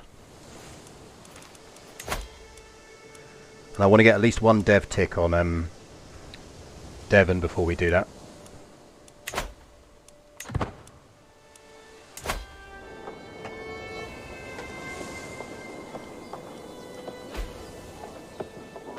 I mean, to be honest, I think we could win that war.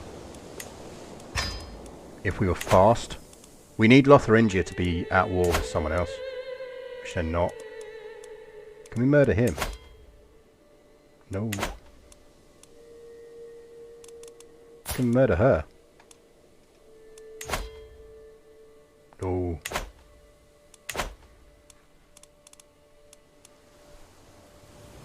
Can we conquer somewhere else?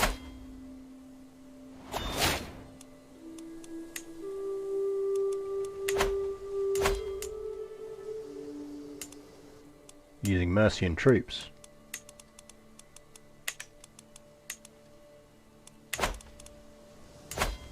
Ooh, hello. Alfred's not doing great.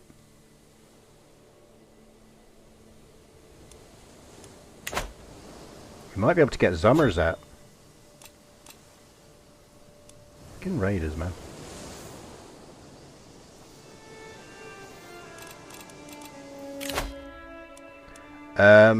Right. Naval speed is less than useful for us. Siege weapons we don't have. Parthian tactics is going to increase skirmisher damage, which is quite useful for us.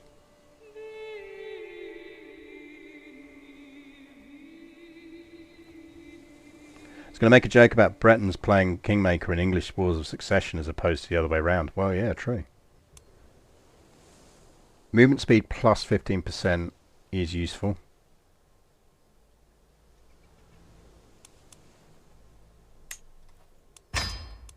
Let's go organised march.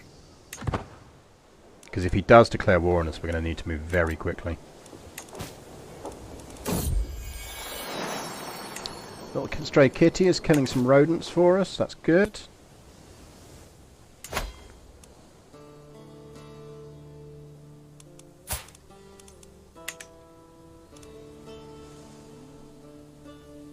mean, maybe we should...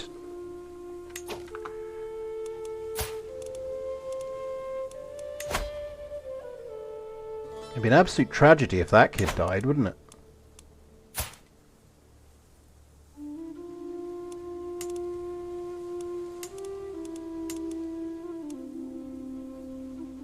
I wonder if we should swap our Mercian alliance for a Wessex one. Because I bet you Alfred would let us marry one of his daughters.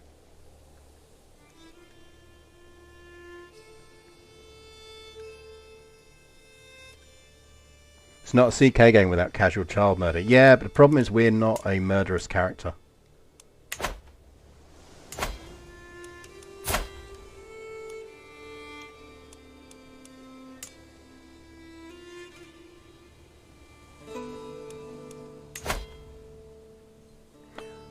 Whoa!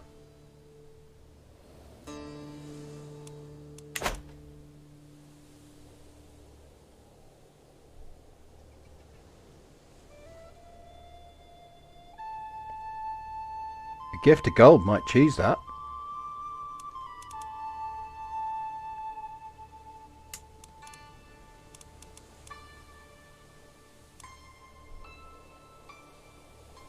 Ally the neighbour whose lands you covet. That's a bold strategy. He's only got daughters after that son. But we aren't very stabby, which is a problem. Ooh, hang on. He's a petty king. That's a proper kingdom, so we'd stay under him, but...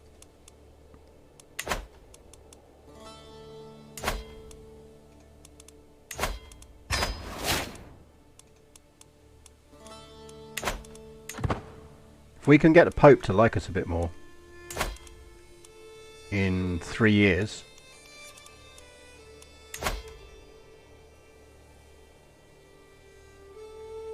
if we get lucky with some events, that might pull that off.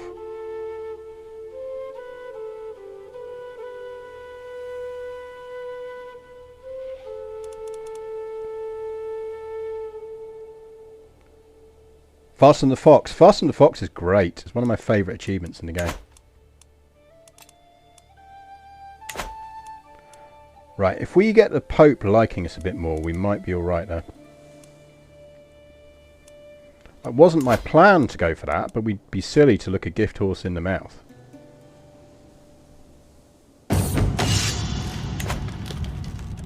The way of the sword.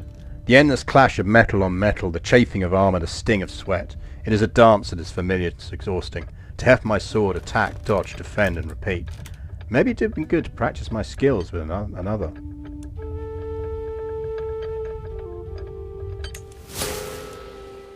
I'll give over. We are getting XCOM'd here.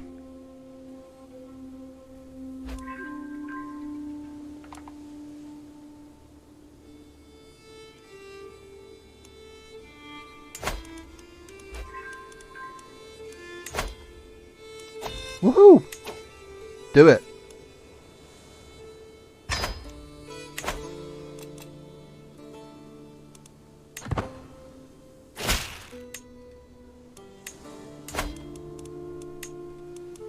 It's got shit allies. Mercia isn't at war.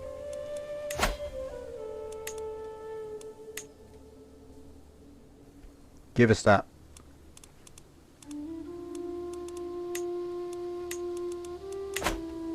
We don't get that bit, but we get the other bit. And we'd be silly not to take it.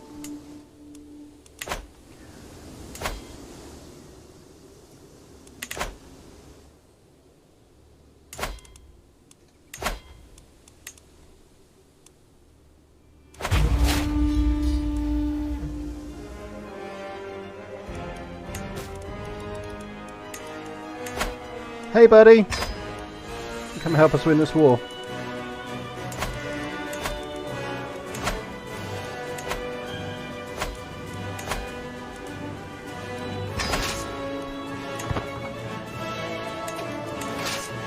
Do the same thing. We're going to jet over to Wessex.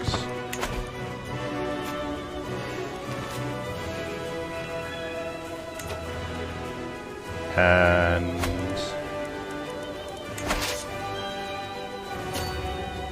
start sieging shit down, I guess. What do we need to siege here first?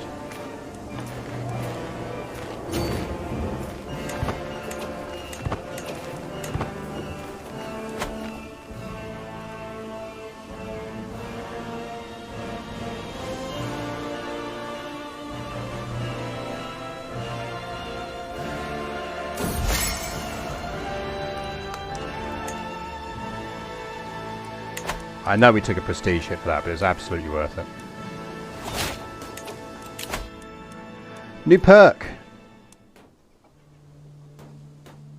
Heavy infantry damage, archer damage. We have archers, so like one of the few things we've got. Oh, the LSK gave me 2 ducats, which is legitimately useful.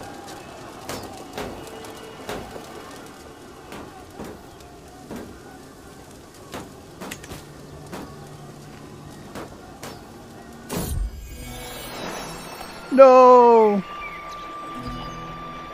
LSK is not as young as she once was, and as she crawls into my lap I can feel her trembling. I will miss you, LSK.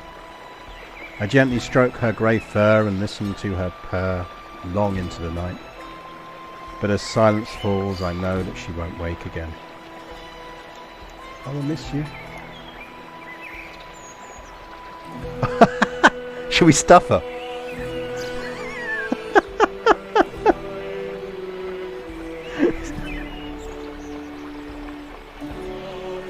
We could have a stuffed cat. Oh man, it's going to ruin our gold when we're in the middle of a war.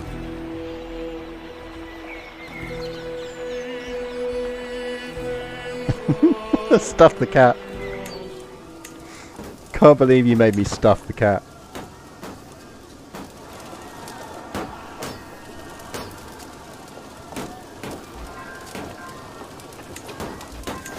I mean, the good news is we get gold from winning the siege, so that helps.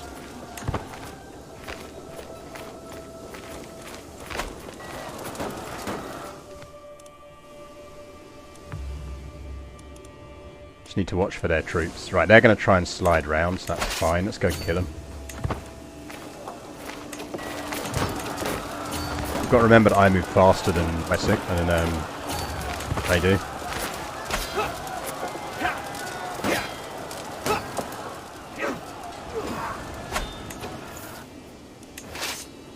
Do. And we could just go straight for their capital. It'd probably be enough now.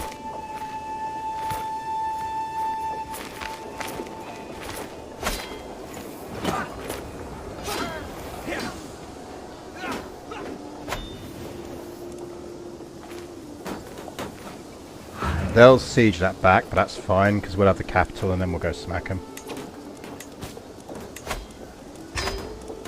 Good plan.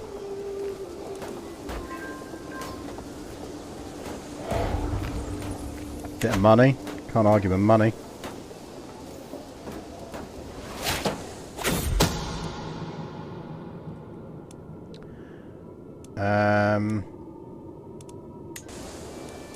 Watch us fail every challenge. Marshal, yes please.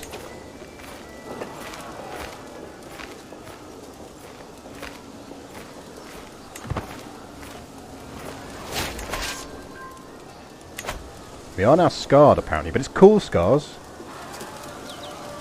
No, he's still there.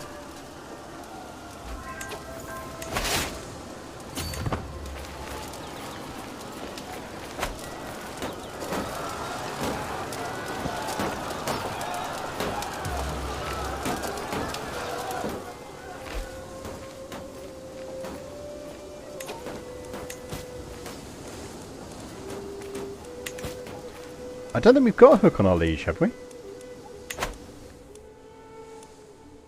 Chicks do indeed dig scars. Ooh, we do have a hook on our leash. Well spotted.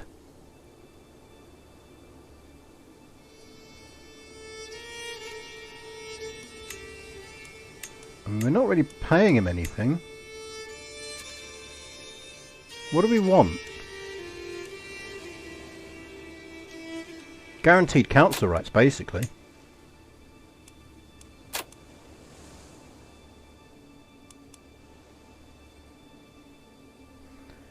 Yeah, but we're very quickly going to have more troops than him. I think we just go council rights.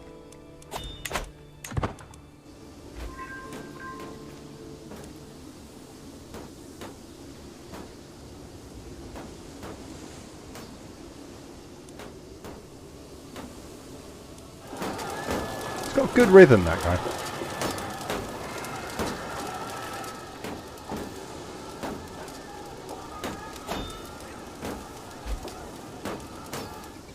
Yeah, being raided. Whatever.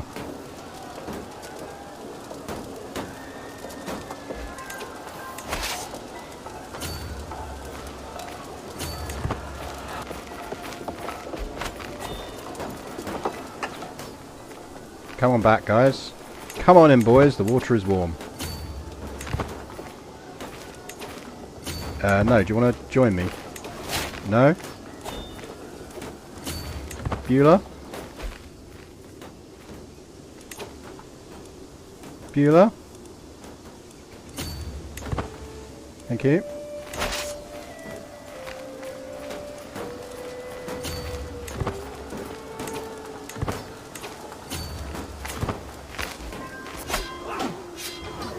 Shit, we got married.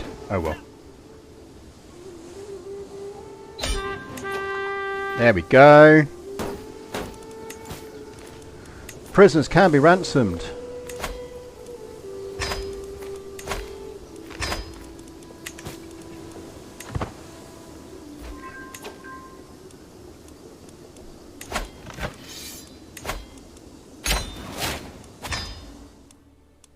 We are now a mighty duke.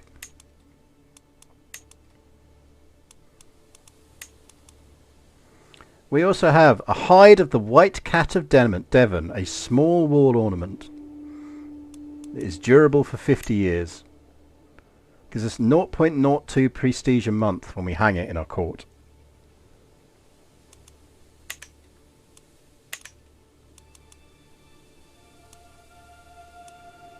And we are now Essex.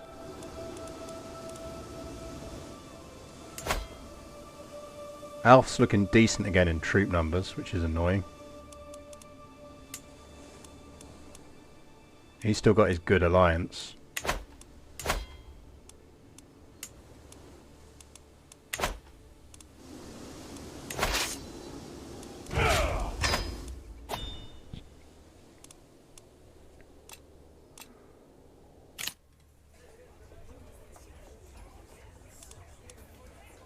We could petition our liege. Does he like us? Doesn't hate us.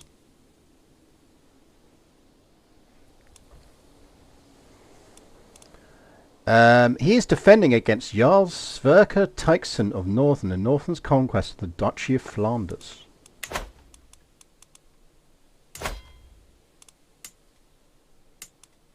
Which is against King Louis the Stammerer.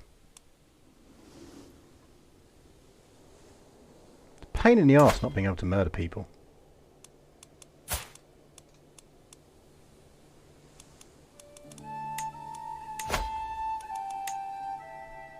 Go on.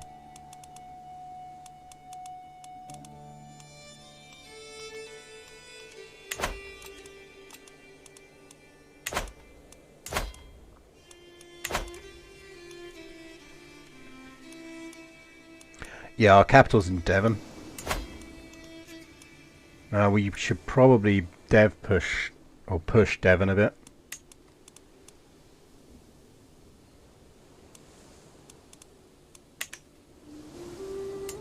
Get our levies up.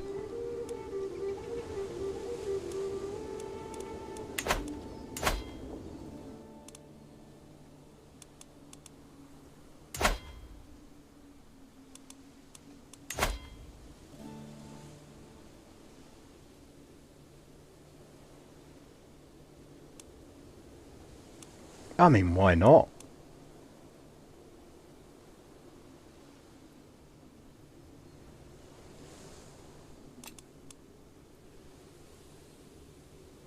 This Pope, like, really loves us.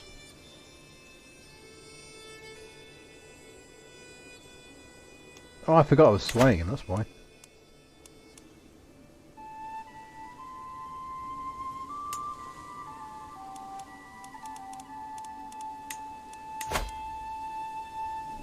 Won't give us a claim on Alfred because he quite likes Alfred. It's because this one's a kid.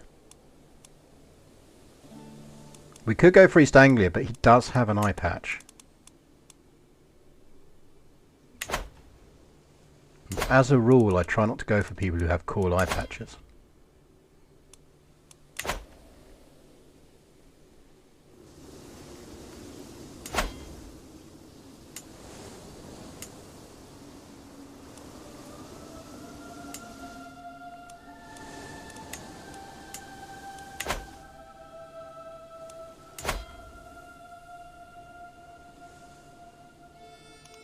I think we get this claim. We're not going to be able to use it for a while. But I think we'd be silly not to.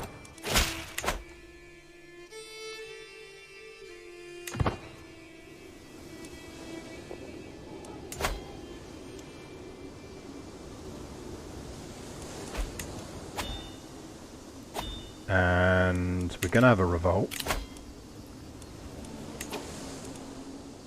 Who the fuck are you? How come you get to plot for it? You're a neighbouring ruler. Get the fuck out. You're getting your title revoked.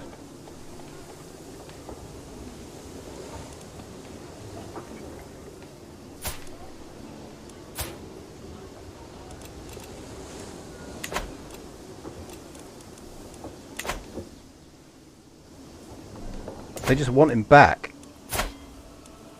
I mean, fair enough. It means I'm going to get all your titles when you rebel and I beat your asses.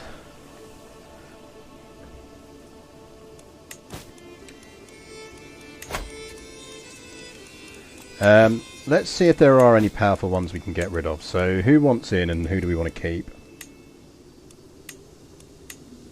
So, to be fair, he is a very good vassal.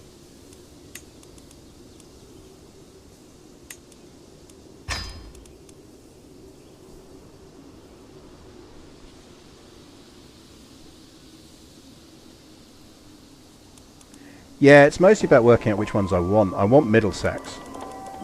Because that's London.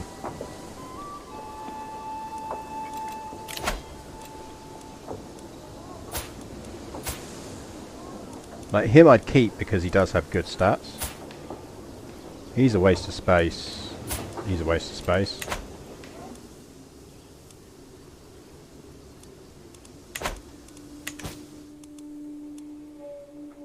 I suspect we could petition our liege for help, but we'll also have Mercia on our side. So we can call him Mercia.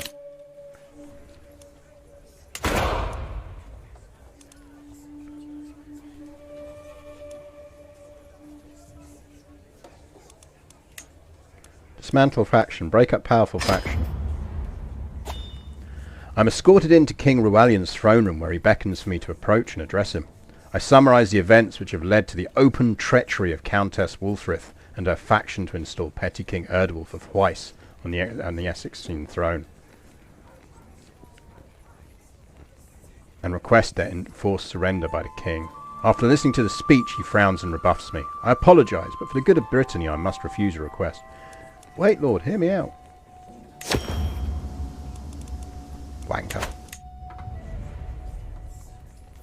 King Aurelian thinks for a moment, then cries, Cornelon, I require your counsel on this matter.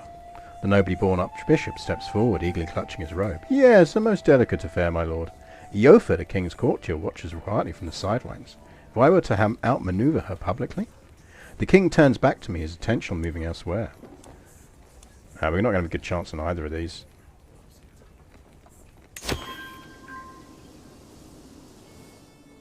I'm going to assume that didn't work.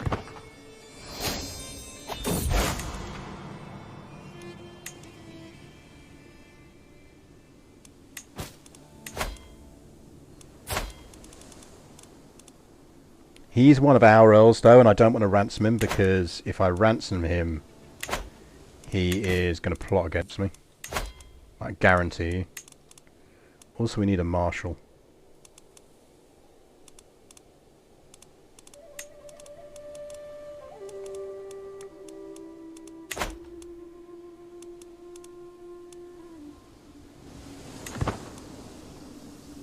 Yeah, the king just doesn't give a shit.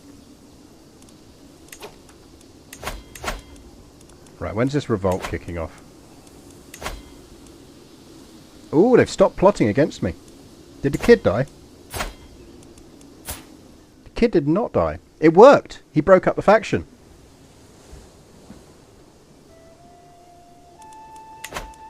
Nice.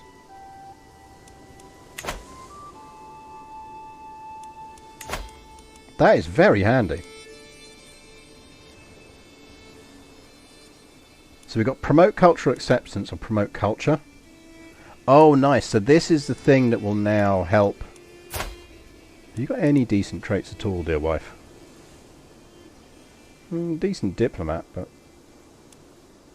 a lot else there to help me. Some of your chivalry.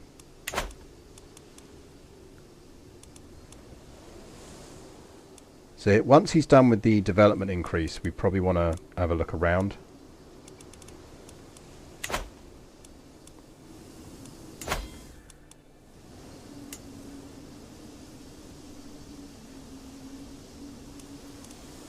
Right, we probably want to start boosting Essex.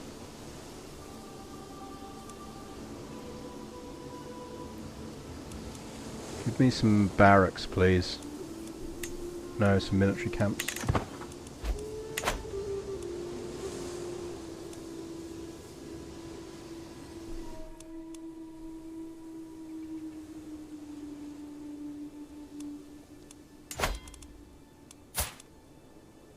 Yeah, she's not big on the boys, but that's fine.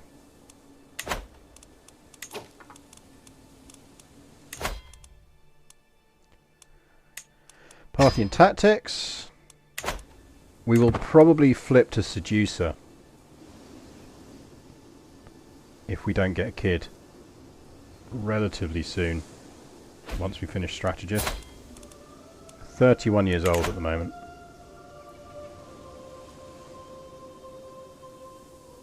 Is there any new perks in trees? Walk into the stream and game cold as well, I'm not going to lie. Yeah, there's a lot of chat about child murder. That's why it's great. I don't think there's any new tree changes. I wouldn't surprise me if there's some perk changes. To do with like court grandeur or stuff like that.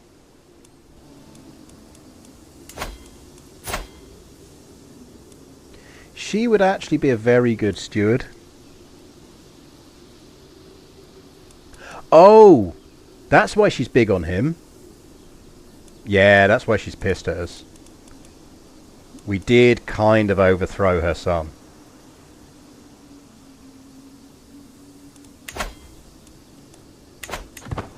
Kind of get why she's annoyed. Now, I'm not saying that's a good reason for her to plot against me, but I'm just saying I do kind of understand why she's annoyed.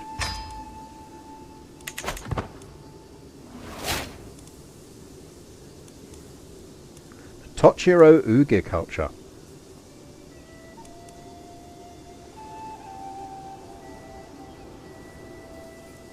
All the stuff I'm seeing so far I like. I really want a throne room so we can put our stuffed cat on the wall.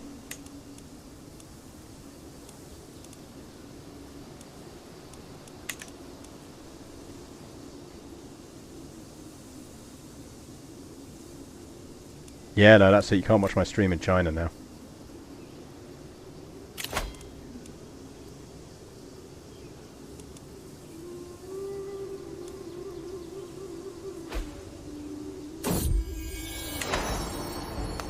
Wife's prego. Pray for a good baby.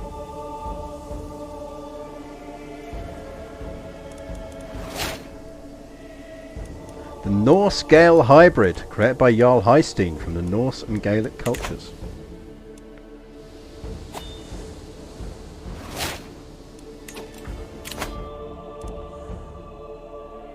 Men-at-arms counter efficiency. Meh. I mean, we're just pushing for strategist basically at this point. Yeah, that's fine. Give us some piety. Come on, Alfred, die. Die of disease. Can you see that hybrid culture? I probably can. Let's have a look. Depends on... Yeah, so there's Heistein. And he is of the Norse Gael culture. So he's kept North Germanic heritage. They've got the Gaelic language. Norse Gael aesthetics.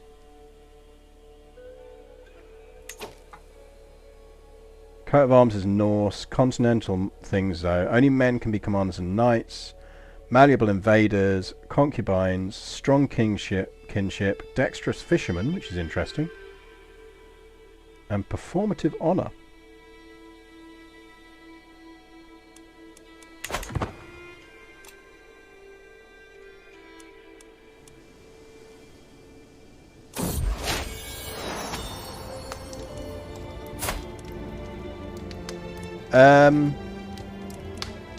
I mean, he's not great, but it's got to be done, hasn't it? Welcome, Uther. Oh, hang on, no, Constantia's getting to inherit. We're not wasting Uther on you.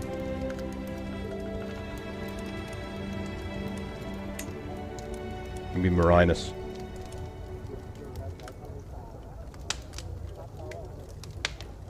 Because, no, I think we go Constantia, because we need to get some names into the line anyway.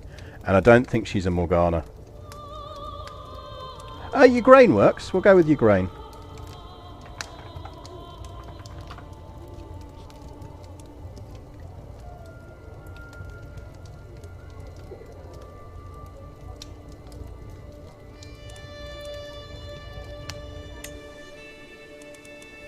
So she is going to be our heir as things stand.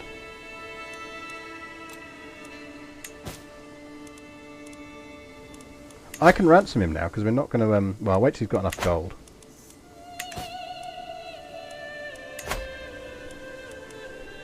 I also might as well make her my steward because she can't plot against me. And she's kind of getting over that whole going to war with her son thing, which is good. Right, she's done that, so we actually need to get some cultural promotion going on. So this is currently Anglo-Saxon, and I would like London to be Roman. Because we need a province that's got Roman. What's your proposal? Decline.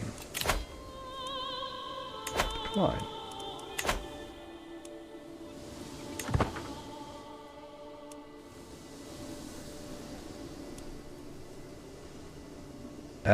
Trowbridge has redeemed a histofact. Ooh, what more histofacts?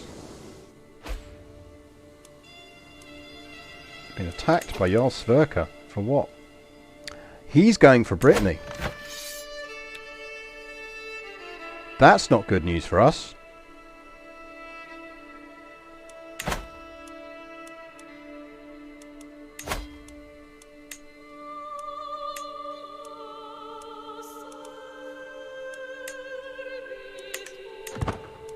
Anyone else want in?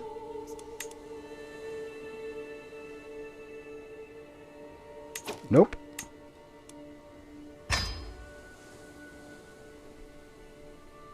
We could, but they'll take all our titles away.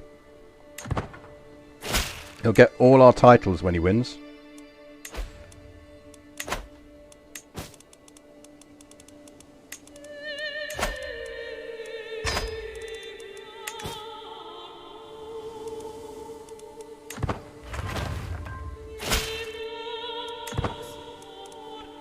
So we need to get the hell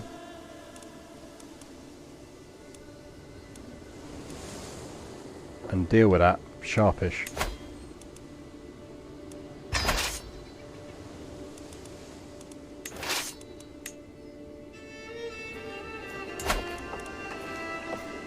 How many troops has he got? He's got like to King of West Francia. This is a problem. This may be an early end to the run. We'll see.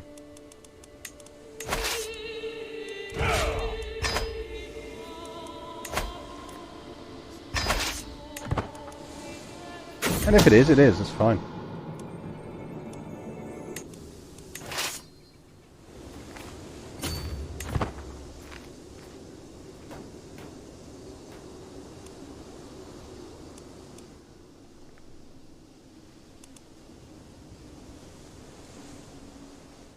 We've just got to hope we can pull this off.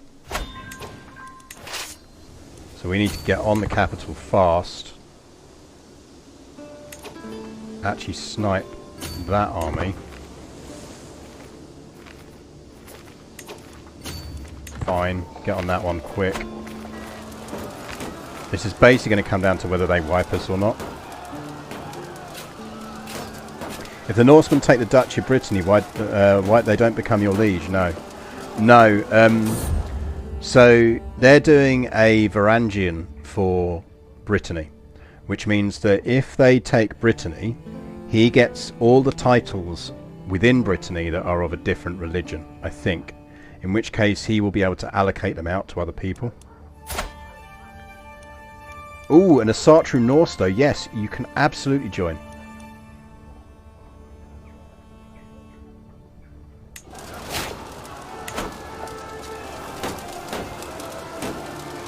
Yeah, they're going to get that and then they're going to march down there and get us. What? You watch.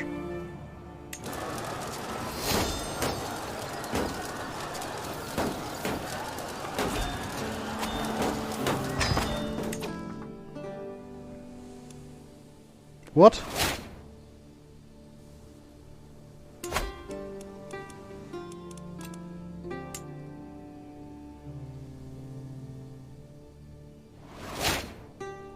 We're independent?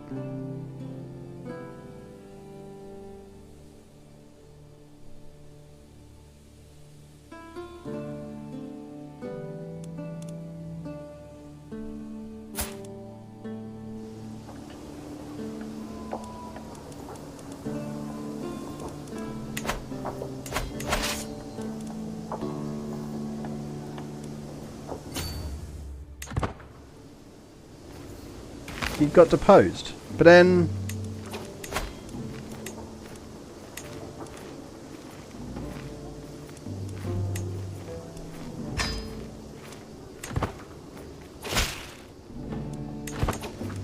this is so shanked.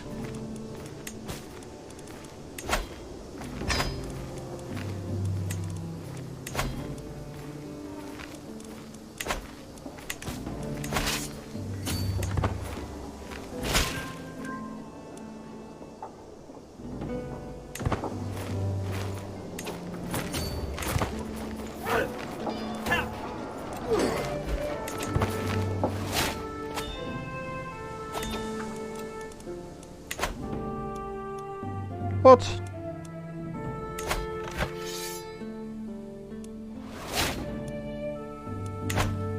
Yeah, look, see, he's just giving my territory away now.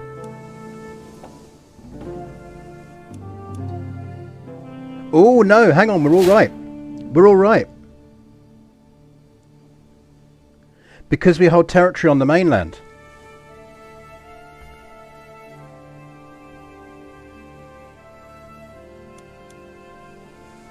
No, yeah, they got an inconclusive war as well.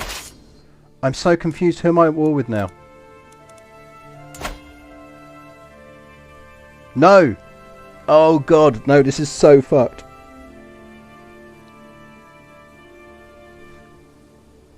This is beyond fucked. So, he lost his war to the Northmen. So they got the Earldom of Brittany, which meant they got my titles that were in Brittany. But they didn't get my titles which were on the mainland. So, technically speaking, he now controls Buckingham. Because he needed a new capital. And I was already in rebellion, so he couldn't take any of my territory. But he had to take one bit, so he's got Buckingham.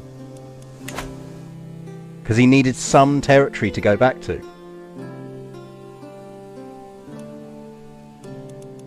So the game had to give him something to still exist. So it gave him one of our territories, despite the fact that we're at war with him.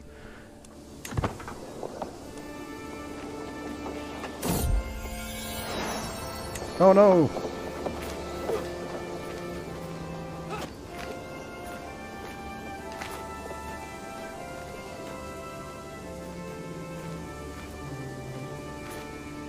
So yeah, there are technically two Brittanies at the moment. There's the Earldom of Brittany and there's the Kingdom of Brittany, which the other guy can usurp from him the moment this war ends.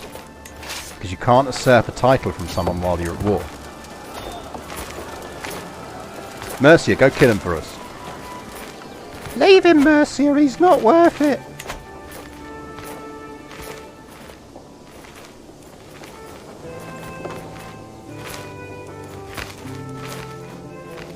Go away, you island.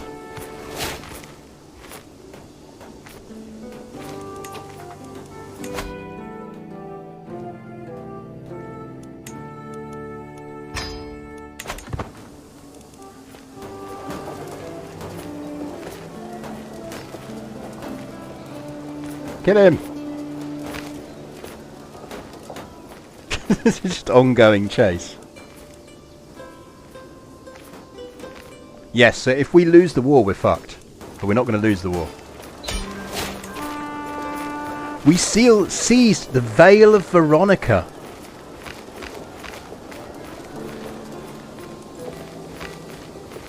An illustrious pedestal item.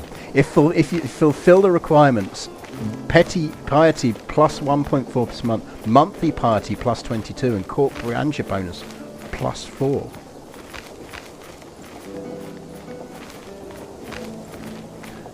Thanks for stopping by, Zonahedron. That is very nice piety.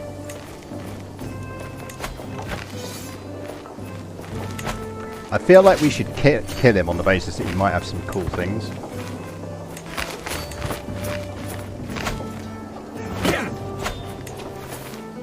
He did not have any cool things, reader.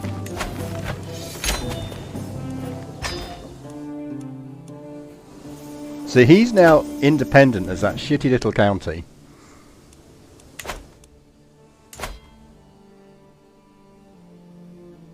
Can we go to war again with you yet? Not yet.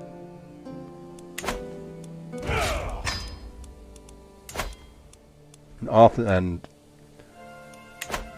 we still have our alliance with Wessex. It'd be very nice if his kids died. He's 59, so he's getting on a bit, so we do need to worry slightly about that.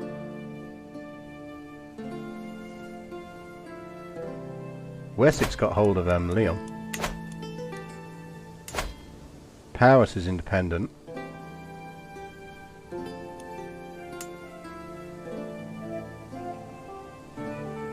He is basically King of Buckinghamshire. All hail the King of Buckinghamshire.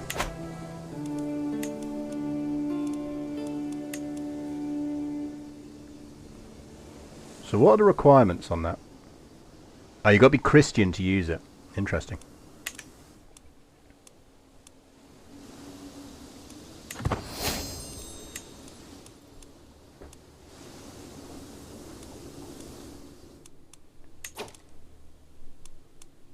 Right, how's our cultural conversion going on in this? So 6 years left until Middlesex becomes thingy. How old are our kids? 2. Okay, grain's 2, that's good. We could really do with getting some Norse into this before we get some Breton into it, I think.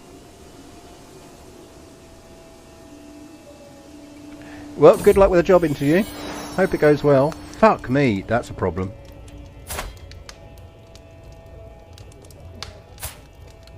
Oh, we're gonna have to kill some babies.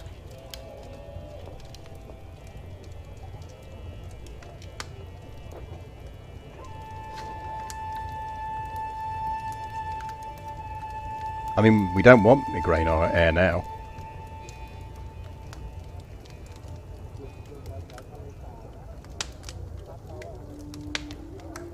That's 2 sets of twins we've had.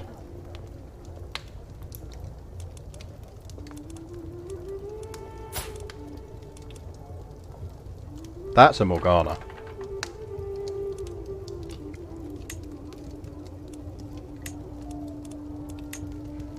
If I called her Scantila, she's going to grow up and be a stripper.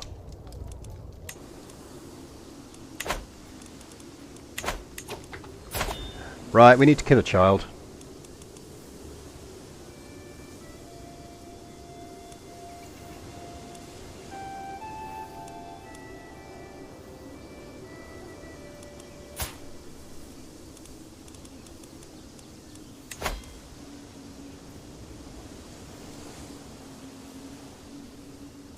It's going to give us 50 stress though, because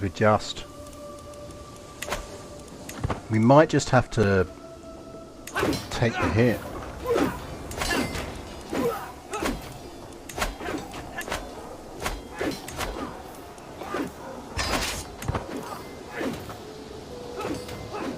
I want them to win first.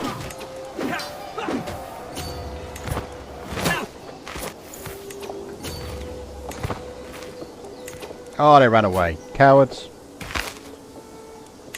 We'd have got their loot if we caught them.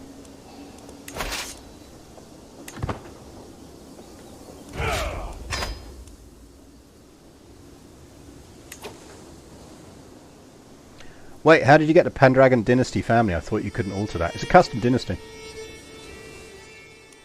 You can do custom dynasties, custom shields now. We are House Pendragon. We are the violence inherent in the system. Yeah, I get where you're coming from, Tommy Ench, that you think there's generally too many kids reaching adulthood. But I think it would make the game a hell of a lot harder.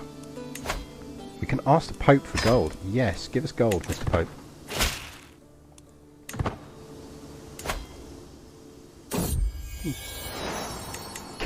Fucking king of nowhere. More buildings, please. Let's get some more troops, and then we'll go trade port. Oh yeah, histofact. I owe you a histofact.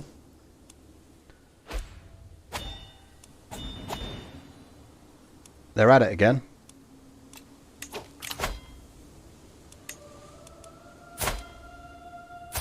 It's whenever you demand a histofact that this lot kick off.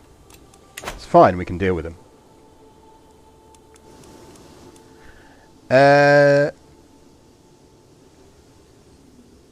Histofact. I kind of feel like we should do a Roman one. I've done this one before, but I think it's a really good one. Romans were essentially colourblind, not in the sense that they didn't see colours. You want your artifact back? To the cocky Duke Ambrosius, you have something that should legitimately belong to me. Relinquish it at once. Fuck off. They were colourblind in the sense that they didn't really see skin colour as a thing, which is why you had black emperors. Like what they were, that doesn't mean they weren't profoundly racist. They were, but they were more about the are you a Roman citizen versus are you a barbarian, or are you German or British or whatever else. Not really about the colour of your skin, which I always find fascinating. Right, when are you firing? 3 months.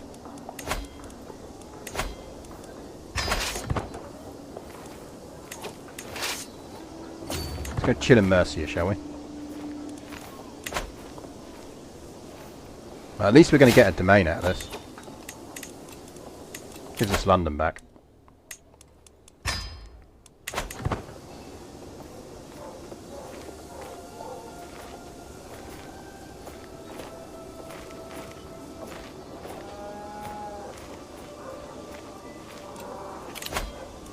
Come on. Thank you. I will not be threatened. Rally the troops. Bergie, do you want to come in and give me a hand here?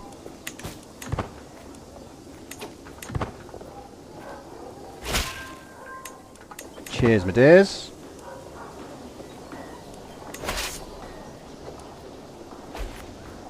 I mean, to be fair, we've got good mileage out of this Mercian marriage.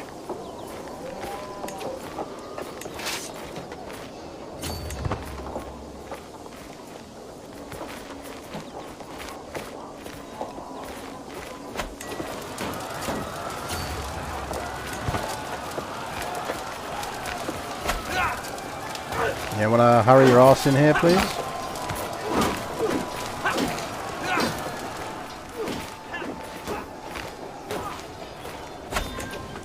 you.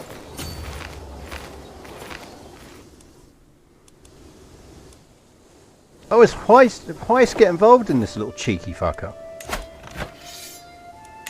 He did. Arsehole.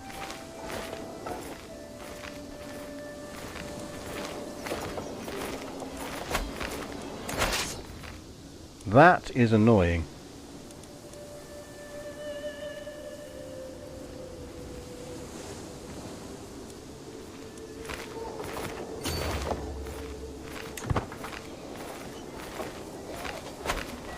I suppose it's because she's his mother, so she called him in.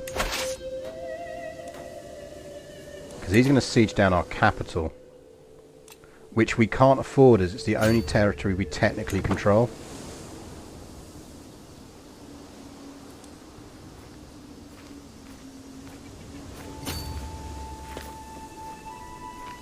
So we've got to go fight him.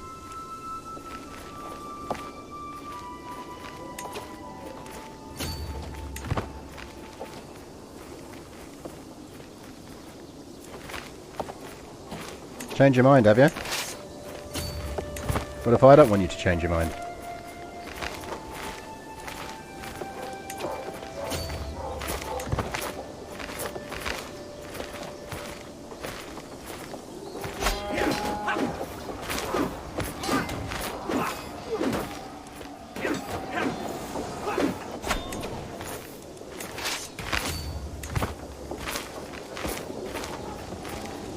Do I have the authority to revoke after this point? What crown authority? No, because the Roman culture does not have plenary assemblies.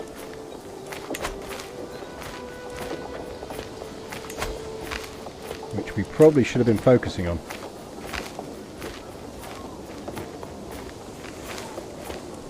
How does this have no culture head? Oh, that's the problem. It's because we technically don't have any Roman provinces yet. So it's not generating any culture. There's no culture head. These are things to think about if we have to restart this run.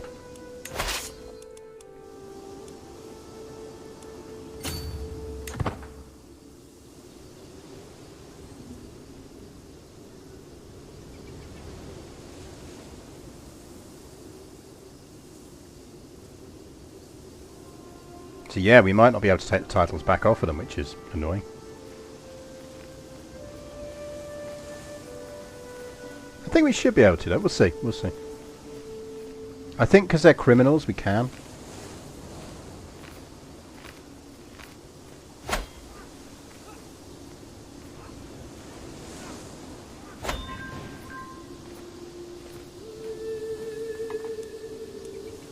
I think we'll be able to because they're criminals.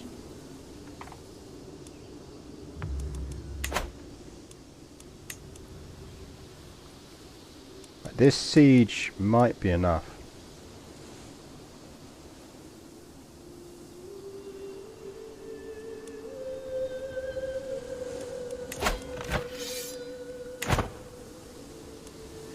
If not, we'll smack them around again.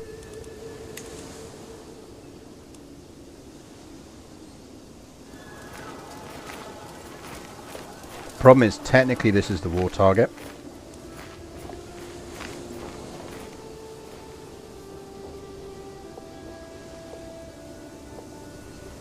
Nice thing is Essex is a level 2 fort, so...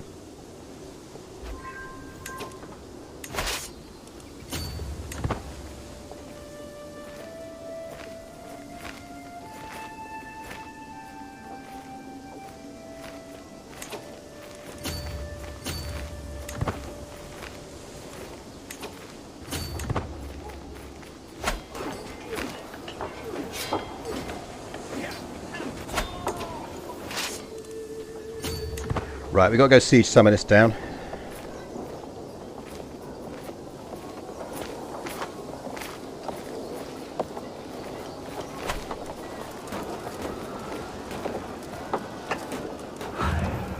Because this is the war target, so...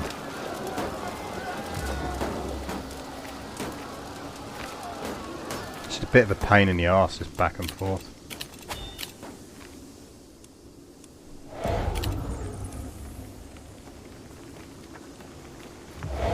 At least they're struggling to decide what they're doing. I'm not even convinced they've got enough troops to siege it, because it's a level 2.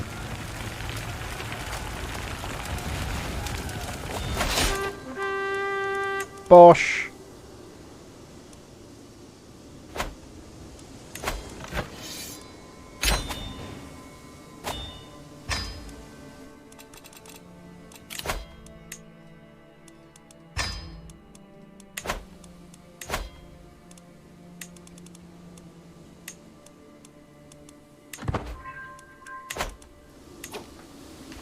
Now the question is whether we can revoke, and I bet you we can't.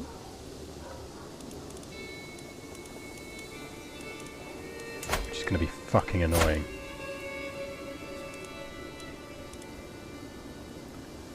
Because we need limited crown authority to do it.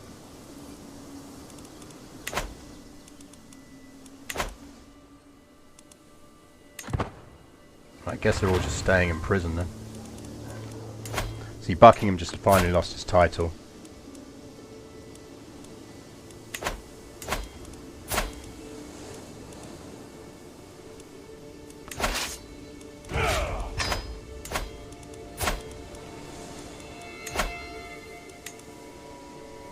Right, you fucker.